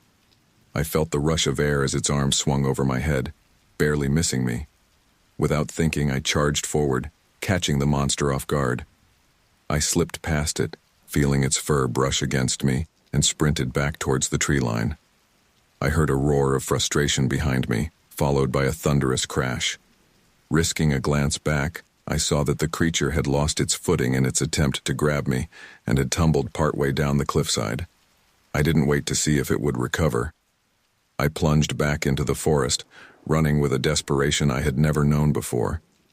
The sounds of pursuit soon resumed, but they seemed farther behind now. Had I actually managed to gain some ground? As I ran, my mind raced. What was this thing? How could something like this exist without anyone knowing? And why was it so determined to catch me? But I had no time for questions. All that mattered was survival. I ran until my legs felt like jelly, until each breath was a stabbing pain in my chest. But I didn't stop. I couldn't stop. The forest blurred around me as I ran, all sense of direction lost.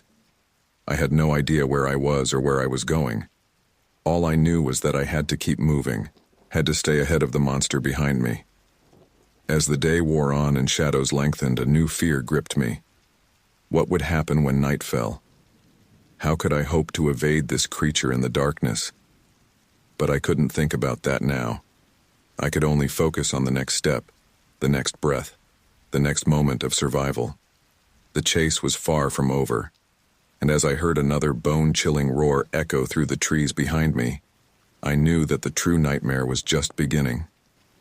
With the last of my strength, I pushed on deeper into the darkening forest. The monster's pursuit was relentless, and I knew that sooner or later I would have to face it again. But not yet. Not if I could help it. As night began to fall, I spotted a dense thicket ahead. It wasn't much, but it might offer some temporary cover.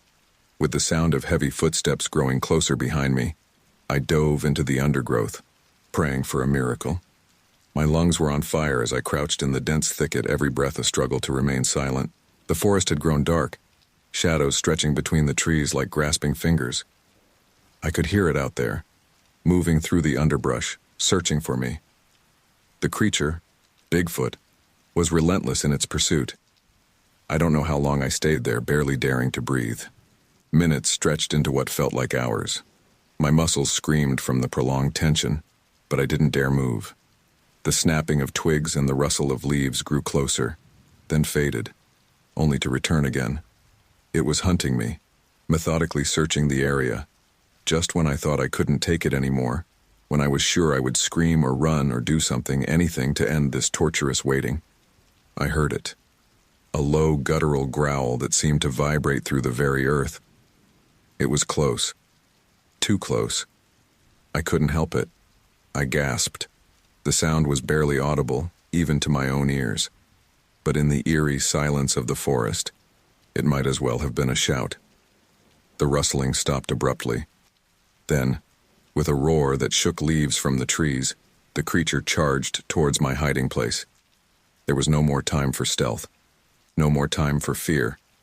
I exploded from the thicket, branches whipping my face, leaving stinging cuts. Behind me, I could hear the monster crashing through the undergrowth, its heavy footfalls shaking the ground. "Help!" I screamed, my voice hoarse and desperate. "Somebody please help me!" But there was no one to hear my cries, no one except the creature pursuing me with single-minded determination. I ran blindly through the darkening forest, my only thought to put distance between myself and the monster behind me. Branches clawed at my clothes, roots seemed to reach up to trip me, but somehow I kept my footing. The adrenaline coursing through my veins pushed me beyond what I thought possible, dulling the pain of my screaming muscles and burning lungs. But I knew I couldn't keep this pace forever. Already my steps were faltering, my breath coming in ragged gasps. And all the while, I could hear it behind me, never tiring, never slowing. I risked a glance over my shoulder, a mistake that nearly cost me everything. In the dim light, I caught a glimpse of a massive fur-covered form barreling through the trees. Its eyes glowed with an unholy light, fixed on me with predatory focus. The sight sent a fresh surge of terror through me, giving me a burst of speed. But in my panic, I wasn't watching where I was going. My foot caught on an exposed root, and suddenly, the world was spinning. I hit the ground hard, the impact driving the air from my lungs. For a moment, I lay there, dazed and gasping. Then I heard it. the sound of heavy footsteps so close now. "No," I whimpered, struggling to my feet. "No, please, no." I managed to take 2 stumbling steps before I felt it. A searing pain across my back, accompanied by the sound of tearing fabric.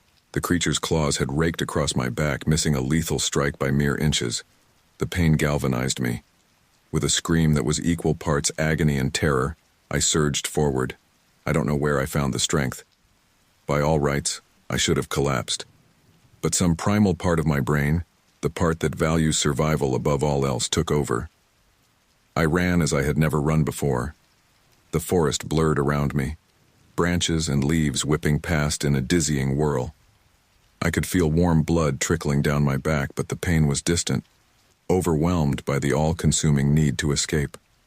Behind me, I could hear the creature's frustrated roars. Had I actually managed to gain some ground? The thought gave me a desperate hope, spurring me to push even harder. But hope, as they say, is a dangerous thing. In my frantic flight, I had lost all sense of direction. The realization hit me like a physical blow. I had no idea where I was going.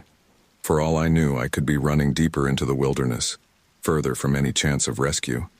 As if to punctuate this grim thought, the ground suddenly dropped away beneath my feet. I found myself tumbling down a steep slope, my world becoming a chaotic blur of sky and earth. Rocks and branches battered my already abused body as I rolled, unable to stop my descent. I came to a jarring halt at the bottom, the breath knocked from my body. For a moment I lay there, dazed and gasping. Every part of me hurt. I could taste blood in my mouth and my vision swam sickeningly. But I couldn't stay there. I knew I couldn't. With a groan that was almost a sob, I forced myself to my feet. My legs shook, threatening to give way, but somehow I remained standing. I looked up the slope I had just tumbled down.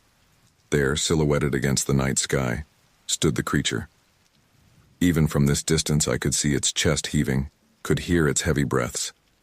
For a moment, we stared at each other, predator and prey, locked in a deadly game. Then, with a roar that seemed to shake the very mountains, it began to make its way down the slope. It moved with a sure-footed grace that belied its massive size, covering ground at an alarming rate. Terror gave me strength I didn't know I possessed.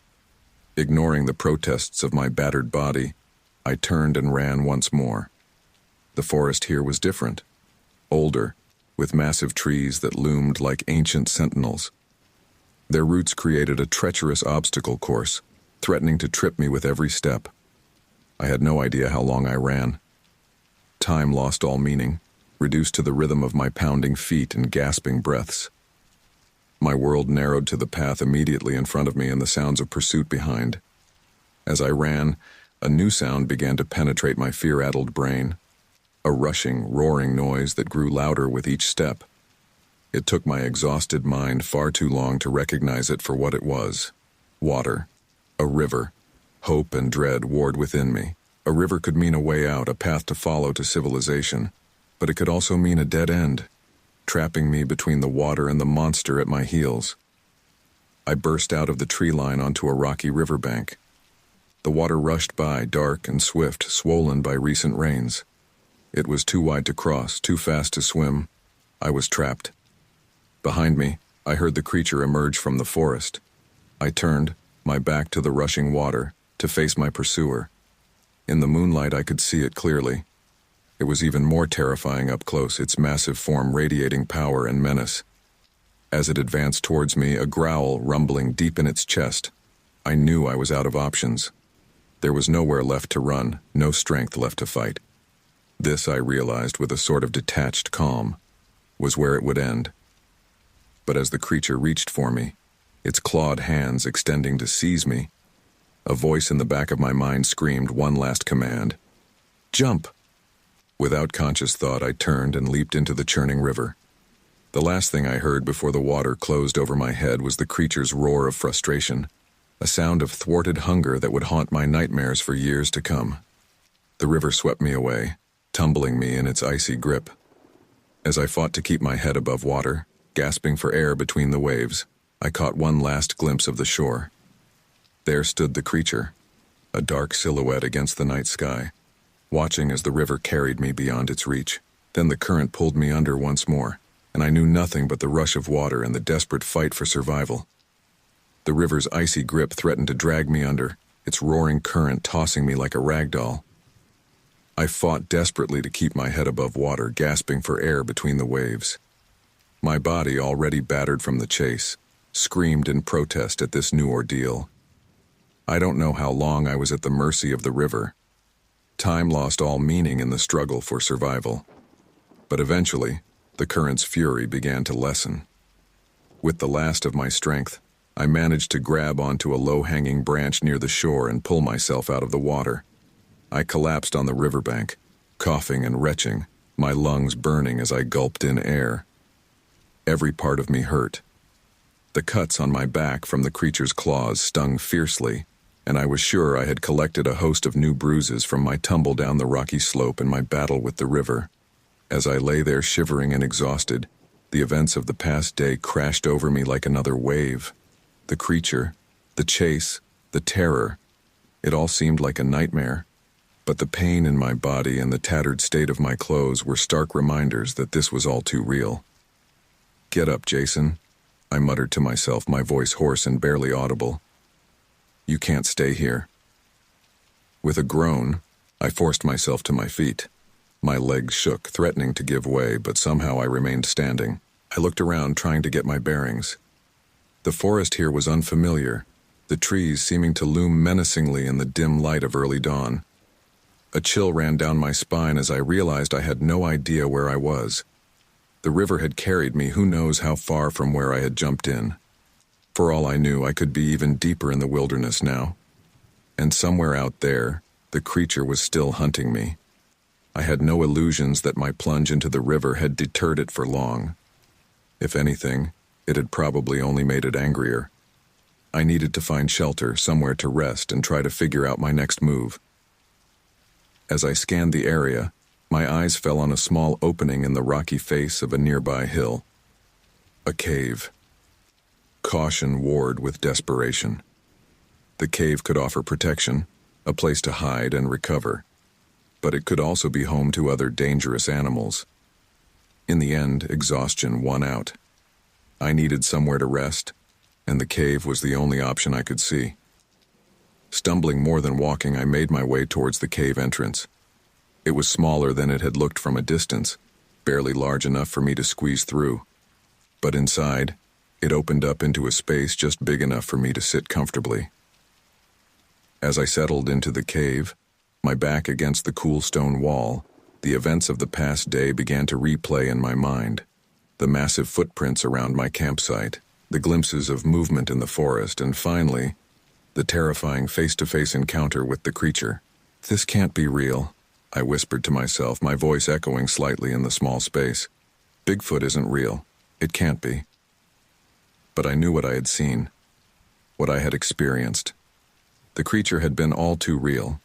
Its roars still echoing in my ears, the memory of its glowing eyes seared into my mind. As the adrenaline began to wear off, the pain from my various injuries made itself known with renewed intensity. I gingerly touched the cuts on my back, wincing at the sting. They didn't seem too deep, but in these conditions, infection was a real concern. I rummaged through my pockets, hoping against hope that I still had something useful. My backpack was long gone, lost in the initial chase, but maybe. To my surprise and relief, I found my waterproof matches, somehow still dry despite my dunking in the river. It wasn't much, but it was something. With shaking hands, I gathered what little dry material I could find near the cave entrance and some leaves, a few twigs. It took several attempts, but I finally managed to get a small fire going. The warmth was a blessing, helping to drive away the chill from my wet clothes. As I sat there staring into the small flames, I tried to make sense of what had happened. How could a creature like that exist without anyone knowing? How many of them were there? And why had it been so determined to catch me? But these questions only led to more questions, each more terrifying than the last. I shook my head, trying to clear my thoughts. What I needed now was a plan. I had to find my way back to civilization, to safety. The sound of movement outside the cave snapped me back to alertness. I held my breath, straining my ears. Was it just an animal? Or had the creature somehow tracked me here? The rustling grew closer. I pressed myself against the back of the cave, wishing I could melt into the stone. My heart pounded so loudly, I was sure whatever was out there must be able to hear it. A shadow fell across the cave entrance. I bit back a scream, my whole body tensing for flight. But where could I run? I was trapped. To my immense relief, a deer poked its head into the cave, its eyes reflecting the firelight. It stared at me for a moment, then, apparently deciding I wasn't a threat, moved on. I let out a shaky breath, feeling lightheaded with relief. But the incident had driven home just how vulnerable I was. The creature was still out there, and sooner or later I would have to leave this temporary refuge. As if to underscore this thought, a distant roar echoed through the forest. It was far off but unmistakable. The creature was still hunting. I huddled closer to my small fire, trying to draw what comfort I could from its warmth. But I knew the reprieve was temporary. When night fell again, I would have to move. The thought filled me with dread, but I knew I had no choice. I couldn't stay in this cave forever. As the day wore on, I drifted in and out of a restless sleep, always jerking awake at the slightest sound. Each time I woke, I half expected to see the creature's massive form filling the cave entrance. But for now, at least, I was alone. As the light outside began to fade, signaling the approach of night, I knew my time was up. I had to leave the relative safety of the cave and venture back into the forest, back into the hunting grounds of the creature that had pursued me with such terrifying determination. With a heavy heart, I extinguished my small fire and peered out of the cave entrance. The forest was growing dark, shadows stretching between the trees. Somewhere out there, the creature waited, and I had no choice but to face it. Taking a deep breath, I steeled myself for what was to come. "You can do this, Jason," I whispered, trying to summon courage I didn't feel. "Just keep moving. Find your way back." With one last glance at the cave that had sheltered me, I stepped out into the gathering darkness. The hunt was about to begin again. As I stepped out of the cave into the gathering darkness, the forest seemed to close in around me. The trees, which had appeared so welcoming when I first started my hike, now loomed menacingly, their branches reaching out like gnarled fingers.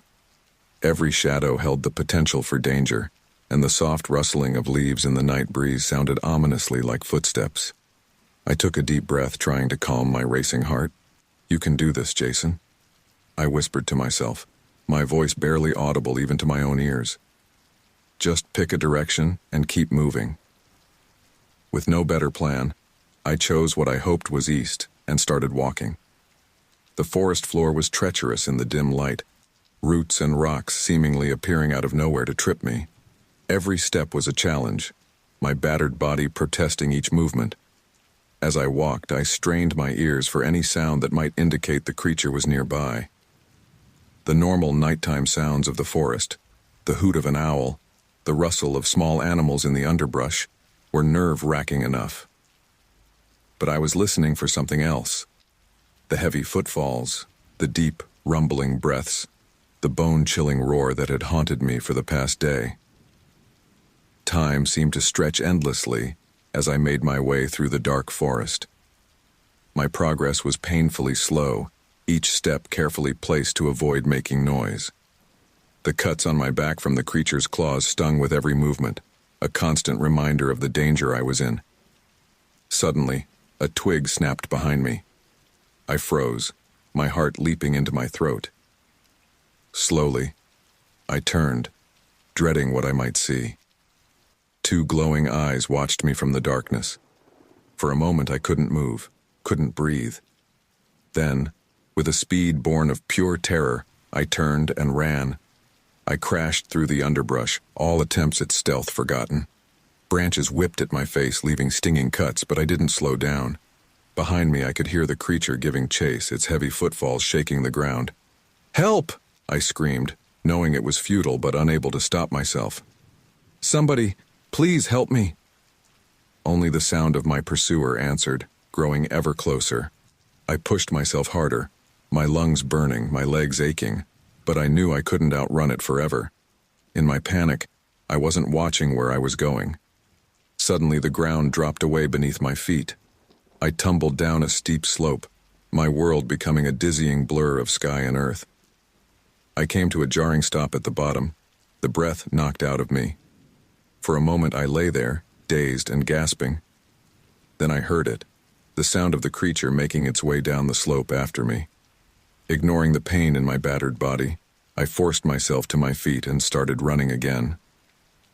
The forest here was different, older, with massive trees that loomed like ancient sentinels.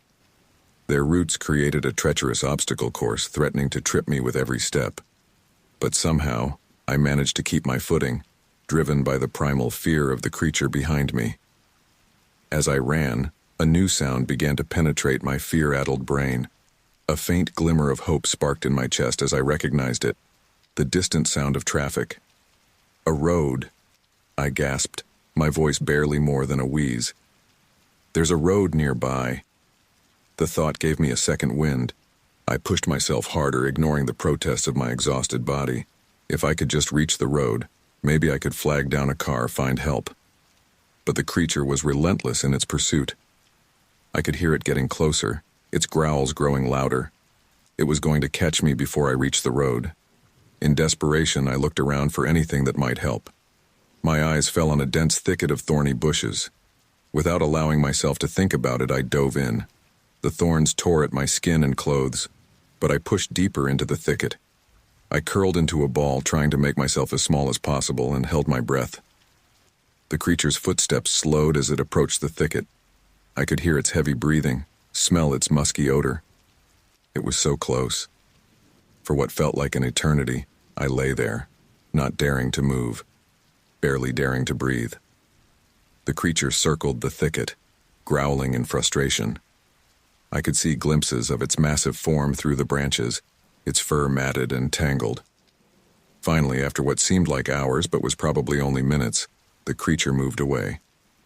Its footsteps faded into the distance, but I didn't dare move. What if it was a trick? What if it was waiting for me to come out? I don't know how long I stayed in that thicket. Time lost all meaning as I lay there, every muscle tense, listening for any sign of the creature's return. The thorns dug into my skin, adding to the myriad of cuts and bruises I had collected, but I barely noticed the pain. It was nothing compared to the terror of being caught by that monster. As the first light of dawn began to filter through the trees, I finally allowed myself to relax slightly. The night sounds of the forest were giving way to the chirping of early morning birds, and in the distance I could still hear the faint sound of traffic. Slowly, painfully, I extracted myself from the thicket. Every movement was agony, my body stiff from lying still for so long and battered from my ordeal. But the thought of reaching the road, of finally escaping this nightmare, drove me on. I stumbled through the lightning forest, following the sound of traffic. With each step, the noise grew louder and my hope grew stronger. Finally, I broke through the tree line and saw it, a highway stretching out before me. Tears of relief streamed down my face as I limped towards the road. A car appeared in the distance and I waved my arms frantically, praying they would stop. The car slowed, then pulled over. An older couple peered out at me, their faces a mixture of concern and wariness. "Please," I croaked, my voice hoarse from screaming and disuse. "Please help me. I was attacked, in the forest." The woman gasped as she took in my appearance, clothes torn and dirty, covered in cuts and bruises, wild-eyed with fear and exhaustion. "Oh my God," she said, turning to her husband. "Frank, call 911. This poor man needs help." As Frank made the call, the woman helped me into the back seat of their car. The soft upholstery felt like heaven after the harsh forest floor. "What happened to you?" she asked gently. I opened my mouth to tell her about the creature, about the terrifying chase through the forest. But as I looked at her kind, worried face, I realized how insane it would sound. Who would believe that Bigfoot had chased me through the woods for 2 days? I got lost, I said finally. Fell down a ravine. Been wandering for days. It wasn't the whole truth, but it was easier to believe than the reality. And as sirens began to wail in the distance, signaling the approach of help, I realized that the hardest part of my ordeal might be yet to come. How could I ever explain what had really happened out there in the forest? As the ambulance pulled up, I closed my eyes, exhaustion finally overtaking me. But even as I drifted into unconsciousness, I couldn't shake the feeling that somewhere out there in the depths of the forest, the creature was still waiting. And I knew, with a certainty that chilled me to my core, that this nightmare was far from over. The wail of sirens jolted me back to consciousness. For a moment I was disoriented, the soft upholstery of the car seat feeling alien after 2 days in the wilderness. Then the memories came flooding back, and with them, the fear. "Sir? Can you hear me?" A paramedic was leaning over me, her face etched with concern. "We're going to move you to the ambulance now. Can you tell me your name?" "Jason," I croaked, my throat raw from screaming and thirst. "Jason Smith." "Okay, Jason, we're going to take care of you. Can you tell me what happened?" I opened my mouth, then closed it again. How could I possibly explain what I'd been through? Who would believe me? I got lost, I said finally, falling back on the partial truth I'd told the couple who found me. Fell down a ravine. Been out there for days. The paramedic nodded sympathetically as her colleagues carefully transferred me to a stretcher. "You're safe now, Jason. We're taking you to the hospital." As they loaded me into the ambulance, I caught a glimpse of the forest beyond the highway. In the early morning light, it looked peaceful, almost inviting. But I knew better. Somewhere in those trees, the creature was still out there. The ride to the hospital passed in a blur. I must have dozed off because the next thing I knew, I was being wheeled into the emergency room. Doctors and nurses swarmed around me, asking questions, checking my vitals, cleaning my wounds. "Mr. Smith," a doctor said, peering at me over his glasses, "you've got quite a collection of injuries here. Can you tell me exactly what happened?" I hesitated. This was my chance to tell the truth, to warn them about the monster in the woods. But as I looked at the doctor's expectant face, I knew he wouldn't believe me. No one would. "I was hiking," I began, sticking as close to the truth as I dared. "I got lost, then fell down a steep slope. I've been trying to find my way back ever since." The doctor nodded, making notes on his clipboard. "And these lacerations on your back?" My hand instinctively went to the cuts left by the creature's claws. I must have caught them on some branches when I fell." The doctor murmured, not sounding entirely convinced. "Well, Mr. Smith, you're dehydrated and exhausted, and you've got a nasty collection of cuts and bruises. We're going to admit you for observation and to treat those wounds. You're lucky you didn't get an infection out there." As they settled me into a hospital room, I couldn't shake the feeling that my ordeal wasn't over. Every time I closed my eyes, I saw the creature's face, its eyes glowing with malevolent intelligence. I could still hear its roars echoing in my head, still feel the ground shaking from its pursuit. A nurse came in to check on me, frowning at my elevated heart rate. "Try to rest, Mr. Smith," she said gently. "You're safe now." But I didn't feel safe. How could I, knowing what was out there? As the day wore on, a steady stream of people came through my room. Doctors, nurses, even a police officer who wanted to take my statement about getting lost in the woods. Each time, I stuck to my story about falling down a ravine, never mentioning the real reason for my injuries and terror. It was late afternoon when a knock at the door roused me from a fitful doze. A man in a park ranger uniform entered, a sympathetic smile on his face. "Mr. Smith, I'm Ranger Mike Thompson. I heard about what happened to you. Mind if I ask you a few questions?" I nodded warily, my heart rate picking up. Did he know something? Had someone else encountered the creature? Ranger Thompson pulled up a chair beside my bed. Can you tell me exactly where you were hiking when you got lost? I described the trailhead where I'd started my hike, watching the ranger's face carefully. He nodded, making notes. And you said you fell down a ravine? He asked. That's right, I replied, the lie feeling bitter on my tongue. The ranger leaned forward, his expression serious. Mr. Smith, I've been over those trails 100 times. I know every ravine and slope in that area. And I've got to tell you, your injuries, they don't quite match up with a fall. My breath caught in my throat. This was it. Someone was finally going to believe me. What do you think happened? I asked, my voice barely above a whisper. Ranger Thompson sighed, running a hand through his hair. Honestly, I think you might have had an encounter with a bear. We've had reports of increased bear activity in that area lately. My heart sank. A bear? Of course, that's what they would think. It was so much easier to believe than the truth. Mr. Smith, the ranger continued, if you did have a run-in with a bear, it's important that you tell us. We need to know if there's an aggressive animal out there.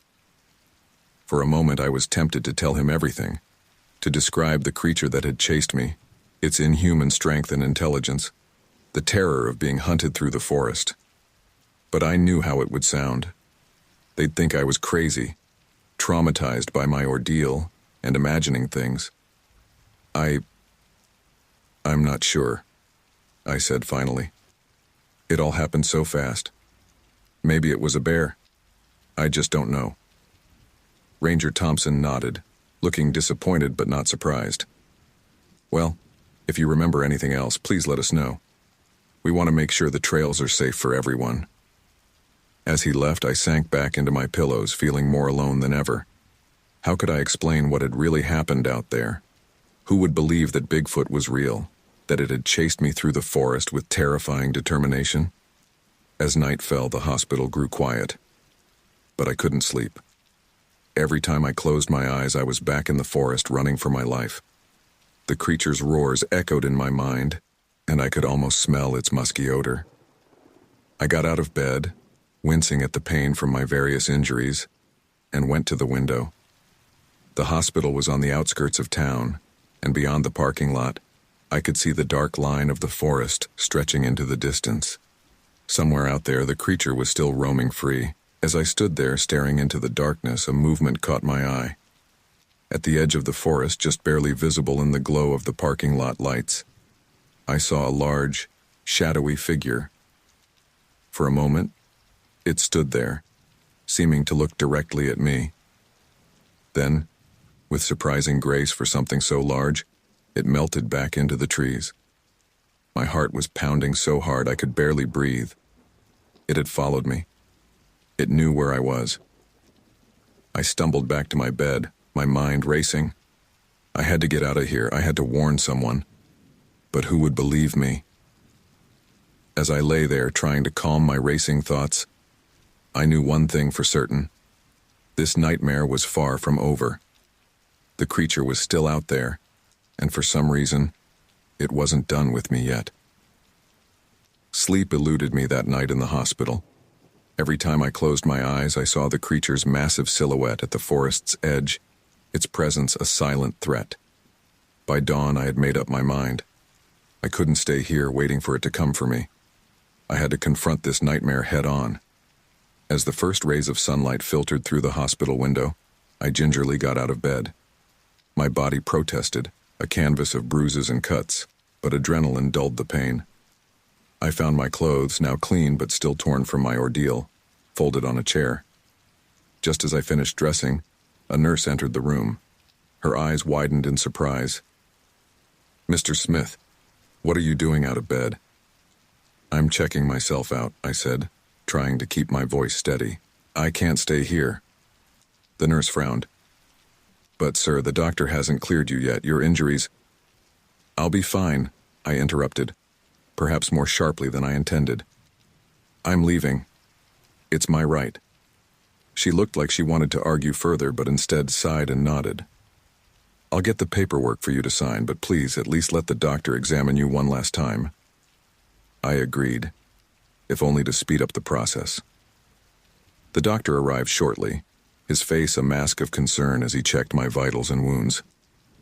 "Mr. Smith, I strongly advise against this," he said, shaking his head. "You're still at risk of infection, and you need rest."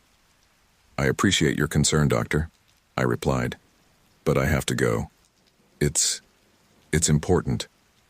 He studied my face for a moment, then nodded reluctantly. "I can't force you to stay, but please take these antibiotics and change your dressings regularly." He scribbled on a prescription pad and handed it to me. "And if you experience any fever or increased pain, come back immediately." I thanked him, took the prescription, and signed the discharge papers. As I walked out of the hospital, I could feel the staff's concerned gazes following me. If only they knew the real reason for my haste. Outside, the morning was crisp and clear, a stark contrast to the turmoil in my mind. I hailed a taxi, giving the driver directions to a car rental agency near the edge of town. I needed transportation, and I couldn't risk using my own car. The creature had seen me at the hospital. It might be watching for me. At the rental agency, I chose a sturdy SUV, paying cash and using a fake name. The clerk raised an eyebrow at my battered appearance but didn't comment. As I drove towards the forest, my mind raced. What was I doing? This was madness. I should be running as far away from this place as possible. But I knew I couldn't. The creature had followed me to the hospital. It wouldn't stop hunting me. And next time, it might hurt someone else in its pursuit. I parked the SUV at the trailhead where my nightmare had begun just 2 days ago.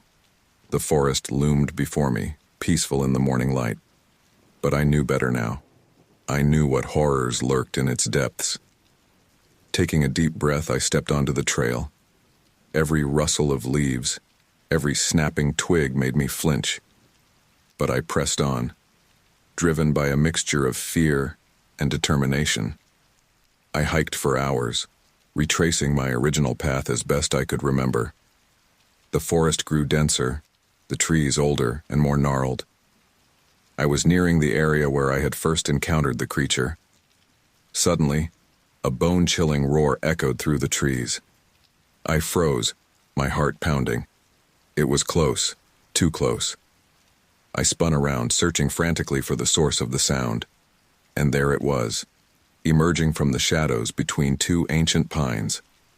The creature, Bigfoot, its massive form even more terrifying in the daylight. For a moment, we stared at each other, predator and prey, locked in a deadly standoff. Its eyes, disturbingly intelligent, bore into mine with unmistakable malice. Then, with a speed that belied its size, it charged. I turned and ran, crashing through the underbrush. Branches whipped at my face, reopening barely healed cuts, but I didn't slow down. Behind me, I could hear the creature's heavy footfalls, gaining ground with each stride. My lungs burned, my legs ached, but terror drove me on. I burst out of the tree line onto a rocky outcrop, skidding to a stop just short of a sheer drop. I was trapped. Turning back, I saw the creature emerge from the forest, its massive form blocking any chance of escape. It advanced slowly, almost savoring my fear. "Stay back," I yelled, my voice cracking with terror. "Leave me alone." But the creature paid no heed to my words. It let out another ear-splitting roar and lunged at me, its huge arms outstretched.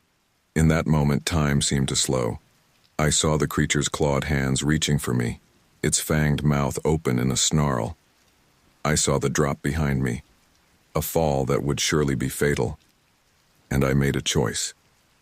With every ounce of strength I had left, I charged at the creature. It hesitated for a split second, clearly not expecting this move. That moment was all I needed. I ducked under its grasping arms and slipped past it, feeling its coarse fur brush against me. I ran back towards the tree line, my heart pounding so hard I thought it might burst. Behind me, I heard a thunderous crash, followed by a roar of pain. Risking a glance back, I saw that the creature had lost its footing on the rocky outcrop and tumbled partway down the cliff. I didn't wait to see if it would recover. I ran with a desperation I had never known before, putting every last bit of energy into each stride. The sound of pursuit soon resumed, but it seemed farther behind now. As I ran, the trees began to thin. Through gaps in the foliage, I caught glimpses of something that made my heart leap. The highway. I was almost out. With a final burst of speed, I broke through the tree line onto the shoulder of the road. Cars whizzed by, their drivers oblivious to the life and death drama unfolding mere feet away. I turned back to the forest, panting heavily. At the edge of the trees stood the creature. Our eyes met one last time across the distance. For a moment, I thought it might charge out onto the highway after me. But then, with a final, bone-chilling roar that was nearly drowned out by the traffic noise, it turned and melted back into the shadows of the forest. I collapsed onto the grassy verge, my body shaking with exhaustion and residual terror. It was over. I had escaped. But as I sat there, watching the peaceful forest that hid such horrors, I knew that the memory of this encounter would haunt me for the rest of my life. A car pulled over, its driver leaning out with a concerned expression. "Hey man, are you okay? Do you need help?" I looked up at him, then back at the forest. How could I possibly explain what had just happened? Who would believe me? I'm fine, I managed to say. Just got a little lost hiking.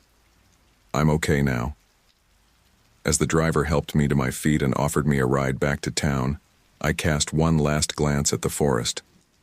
The creature was gone, leaving no trace of its existence. But I knew the truth. And I knew that somewhere out there in the depths of the wilderness it was still waiting. Watching. And I prayed that no one else would ever have to experience the terror I had faced. The kind stranger who had pulled over to help me introduced himself as Mike. He seemed genuinely concerned about my disheveled and clearly distressed state. "Are you sure you're okay, buddy?" Mike asked as we drove away from the forest. "You look like you've been through hell." I glanced at my reflection in the side mirror. My face was pale, streaked with dirt and scratches. My clothes were torn and stained with blood and mud. I looked exactly like someone who had just escaped a life or death encounter with a mythical beast. I'm fine," I lied, my voice shaking. "Just got a bit lost in the woods. It was rougher than I expected." Mike nodded, but I could see the doubt in his eyes. "Where can I take you? Hospital, police station?" I shook my head vehemently. No, just drop me off in town, please."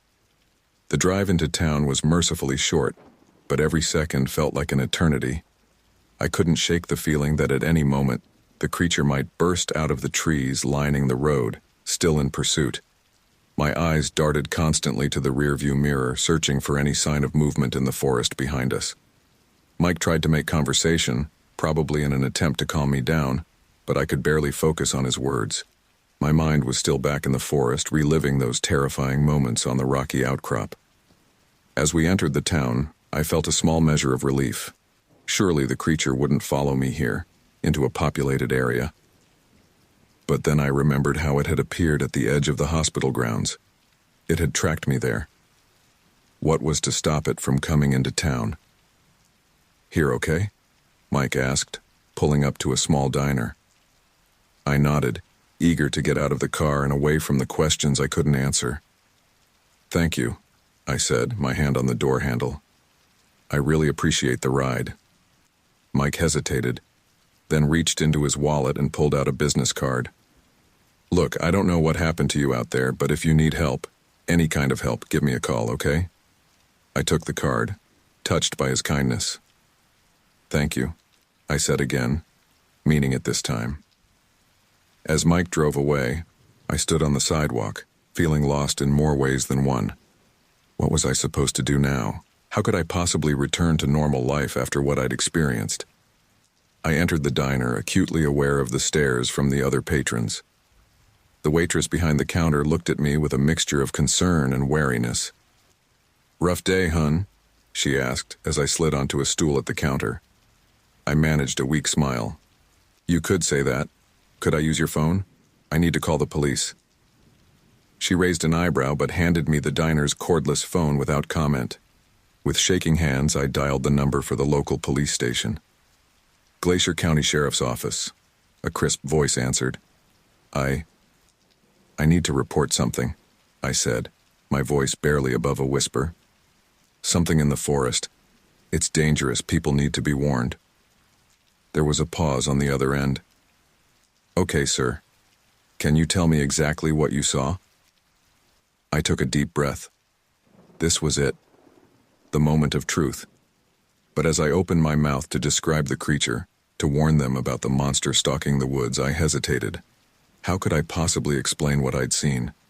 Who would believe me? Sir, are you still there? The dispatcher prompted. Yes, I'm here, I said, my resolve crumbling. I think I saw a bear. A really big bear. It chased me through the woods. A bear? The dispatcher repeated. Okay, we'll send a ranger out to investigate. Can you come down to the station to give a full report? I agreed, knowing I had no choice. As I hung up the phone, I felt a mix of relief and frustration. I had failed to warn them about the true danger, but at least someone would be looking into it. The waitress was watching me curiously. Everything okay, hon? You look like you could use a cup of coffee and maybe something to eat. I nodded gratefully, suddenly aware of how exhausted and hungry I was. As I sipped the strong hot coffee and picked at a plate of eggs and toast, I tried to figure out what to do next. I couldn't go home. Not yet. What if the creature followed me there? And how could I possibly explain to my family and friends what had happened? The bell over the diner door jingled, and I turned to see 2 police officers enter. They scanned the room, their eyes settling on me. I knew immediately why they were here. Mr. Smith? One of the officers asked as they approached. We got a call about a bear sighting. We'd like to ask you a few questions if that's okay. I nodded, my stomach churning. As we sat in a booth, the officers pulled out notepads and began their questions. Where exactly was I when I saw the bear? How big was it? What color? Did it display any aggressive behavior? With each question, I felt the weight of the lie growing heavier. I wanted to tell them the truth, to describe the terrifying creature that had pursued me through the forest. But I knew how it would sound. They'd think I was crazy or worse, that I was making it all up, so I stuck to my story about the bear, watching their faces grow increasingly skeptical as I fumbled through my responses. Mr. Smith, one of the officers said finally, I have to be honest with you. Your story doesn't quite add up. Are you sure it was a bear you saw? I looked at him, then at his partner, seeing the doubt in their eyes. For a moment I was tempted to tell them everything, to describe the creature's massive form, its terrifying speed and strength, the intelligence in its eyes. But I couldn't. The words wouldn't come. I'm not sure, I said at last. It all happened so fast I was scared. Maybe I imagined some of it. The officers exchanged a look. All right, Mr. Smith, we'll look into it. But I think you should consider seeing a doctor. You've clearly been through a traumatic experience. As they left, I slumped in the booth, feeling defeated. I had failed to warn them about the true danger lurking in the forest. And now, they thought I was either lying or losing my mind. I looked out the diner window at the town going about its normal day, oblivious to the horror that existed just beyond the tree line. The creature was still out there, I was sure of it, and I was the only one who knew the truth. As I sat there, trying to figure out my next move, I couldn't shake the feeling that this wasn't over. Somehow, I knew that my encounter with the creature, with Bigfoot, was just the beginning of something much bigger and much more terrifying. The diner's fluorescent lights flickered, casting an eerie glow over the worn Formica tabletop. I sat there, staring into my 3rd cup of coffee, my mind reeling from the events of the past 2 days. The waitress, Linda, had been kind enough to let me stay long after I'd finished eating, sensing perhaps that I had nowhere else to go. "Hon, we're closing up soon," Linda said gently, refilling my cup one last time. "Do you have somewhere to go?" I looked up at her, seeing the concern in her eyes. Did I have somewhere to go? Home felt like a distant memory, a place that belonged to a different version of me, one that hadn't stared into the face of a monster and lived to tell about it. I'm not sure, I admitted, my voice hoarse from disuse. Linda sighed, then pulled out a set of keys from her apron pocket. Look, my brother owns a motel just down the street. It's not fancy, but it's clean and safe. Why don't you stay there tonight? On the house. Her kindness nearly broke me. I felt tears welling up in my eyes and quickly blinked them away. Thank you, I managed to say. That's very kind of you. As Linda led me to the motel, I couldn't shake the feeling of being watched. Every shadow seemed to hide a lurking threat. Every rustle of leaves in the night breeze made me flinch. The creature, Bigfoot, had followed me to the hospital. What was to stop it from coming here? The motel room was small and sparse, but as Linda had promised, it was clean. As soon as the door closed behind me, I collapsed onto the bed, the events of the past 48 hours crashing over me like a tidal wave. I must have dozed off because I jerked awake to the sound of my own scream. In my dream, I had been back in the forest, the creature's hot breath on my neck, its massive hands reaching for me. My heart was pounding, sweat soaking through my shirt. Stumbling to the bathroom, I splashed cold water on my face and looked at myself in the mirror. The man staring back at me was a stranger. Wild-eyed, pale, with a days-old stubble and cuts and bruises marring his face. Was this really me? As the adrenaline from the nightmare faded, the pain from my injuries made itself known with renewed intensity. The cuts on my back, left by the creature's claws, stung fiercely. I knew I should seek medical attention, but the thought of trying to explain my injuries to another skeptical doctor was more than I could bear. Instead, I did my best to clean the wounds with soap and water, wincing at the pain. As I worked, I couldn't help but wonder, would anyone ever believe what had happened to me? The rest of the night passed in a haze of fitful sleep and terrifying dreams. When dawn finally broke, I felt no more rested than I had the night before. I made my way back to the diner, drawn by the promise of coffee and the faint hope that in the light of day, everything might make more sense. Linda was there, her face lighting up with recognition as I entered. "You look like you could use this," she said, placing a steaming mug of coffee in front of me before I could even sit down. As I sipped the strong brew, my eyes were drawn to the TV mounted in the corner of the diner. The local news was on, and a familiar face filled the screen, Ranger Mike Thompson. "Advise hikers to exercise caution," he was saying. "While we haven't found any concrete evidence of an aggressive bear in the area, we're taking Mr. Smith's report seriously." I felt my stomach drop. They were still talking about a bear. Of course they were. Who would believe the truth? "That's you they're talking about, isn't it?" Linda asked, following my gaze to the TV. I nodded, not trusting myself to speak. "Han, what really happened out there?" she asked softly, sitting down across from me. For a moment, I was tempted to tell her everything, to unburden myself of this terrifying secret. But as I opened my mouth, I saw the look in her eyes, kind, concerned, but also skeptical. She wouldn't believe me. No one would. I'm not sure," I said finally, the lie tasting bitter on my tongue. "It all happened so fast. I was scared. Maybe I imagined some of it." Linda patted my hand sympathetically. "Trauma can do funny things to a person's mind. Have you thought about talking to someone? There's a good therapist in town." I shook my head, cutting her off. "Thank you, but I think I just need to go home." As I left the diner, I felt a weight settling on my shoulders.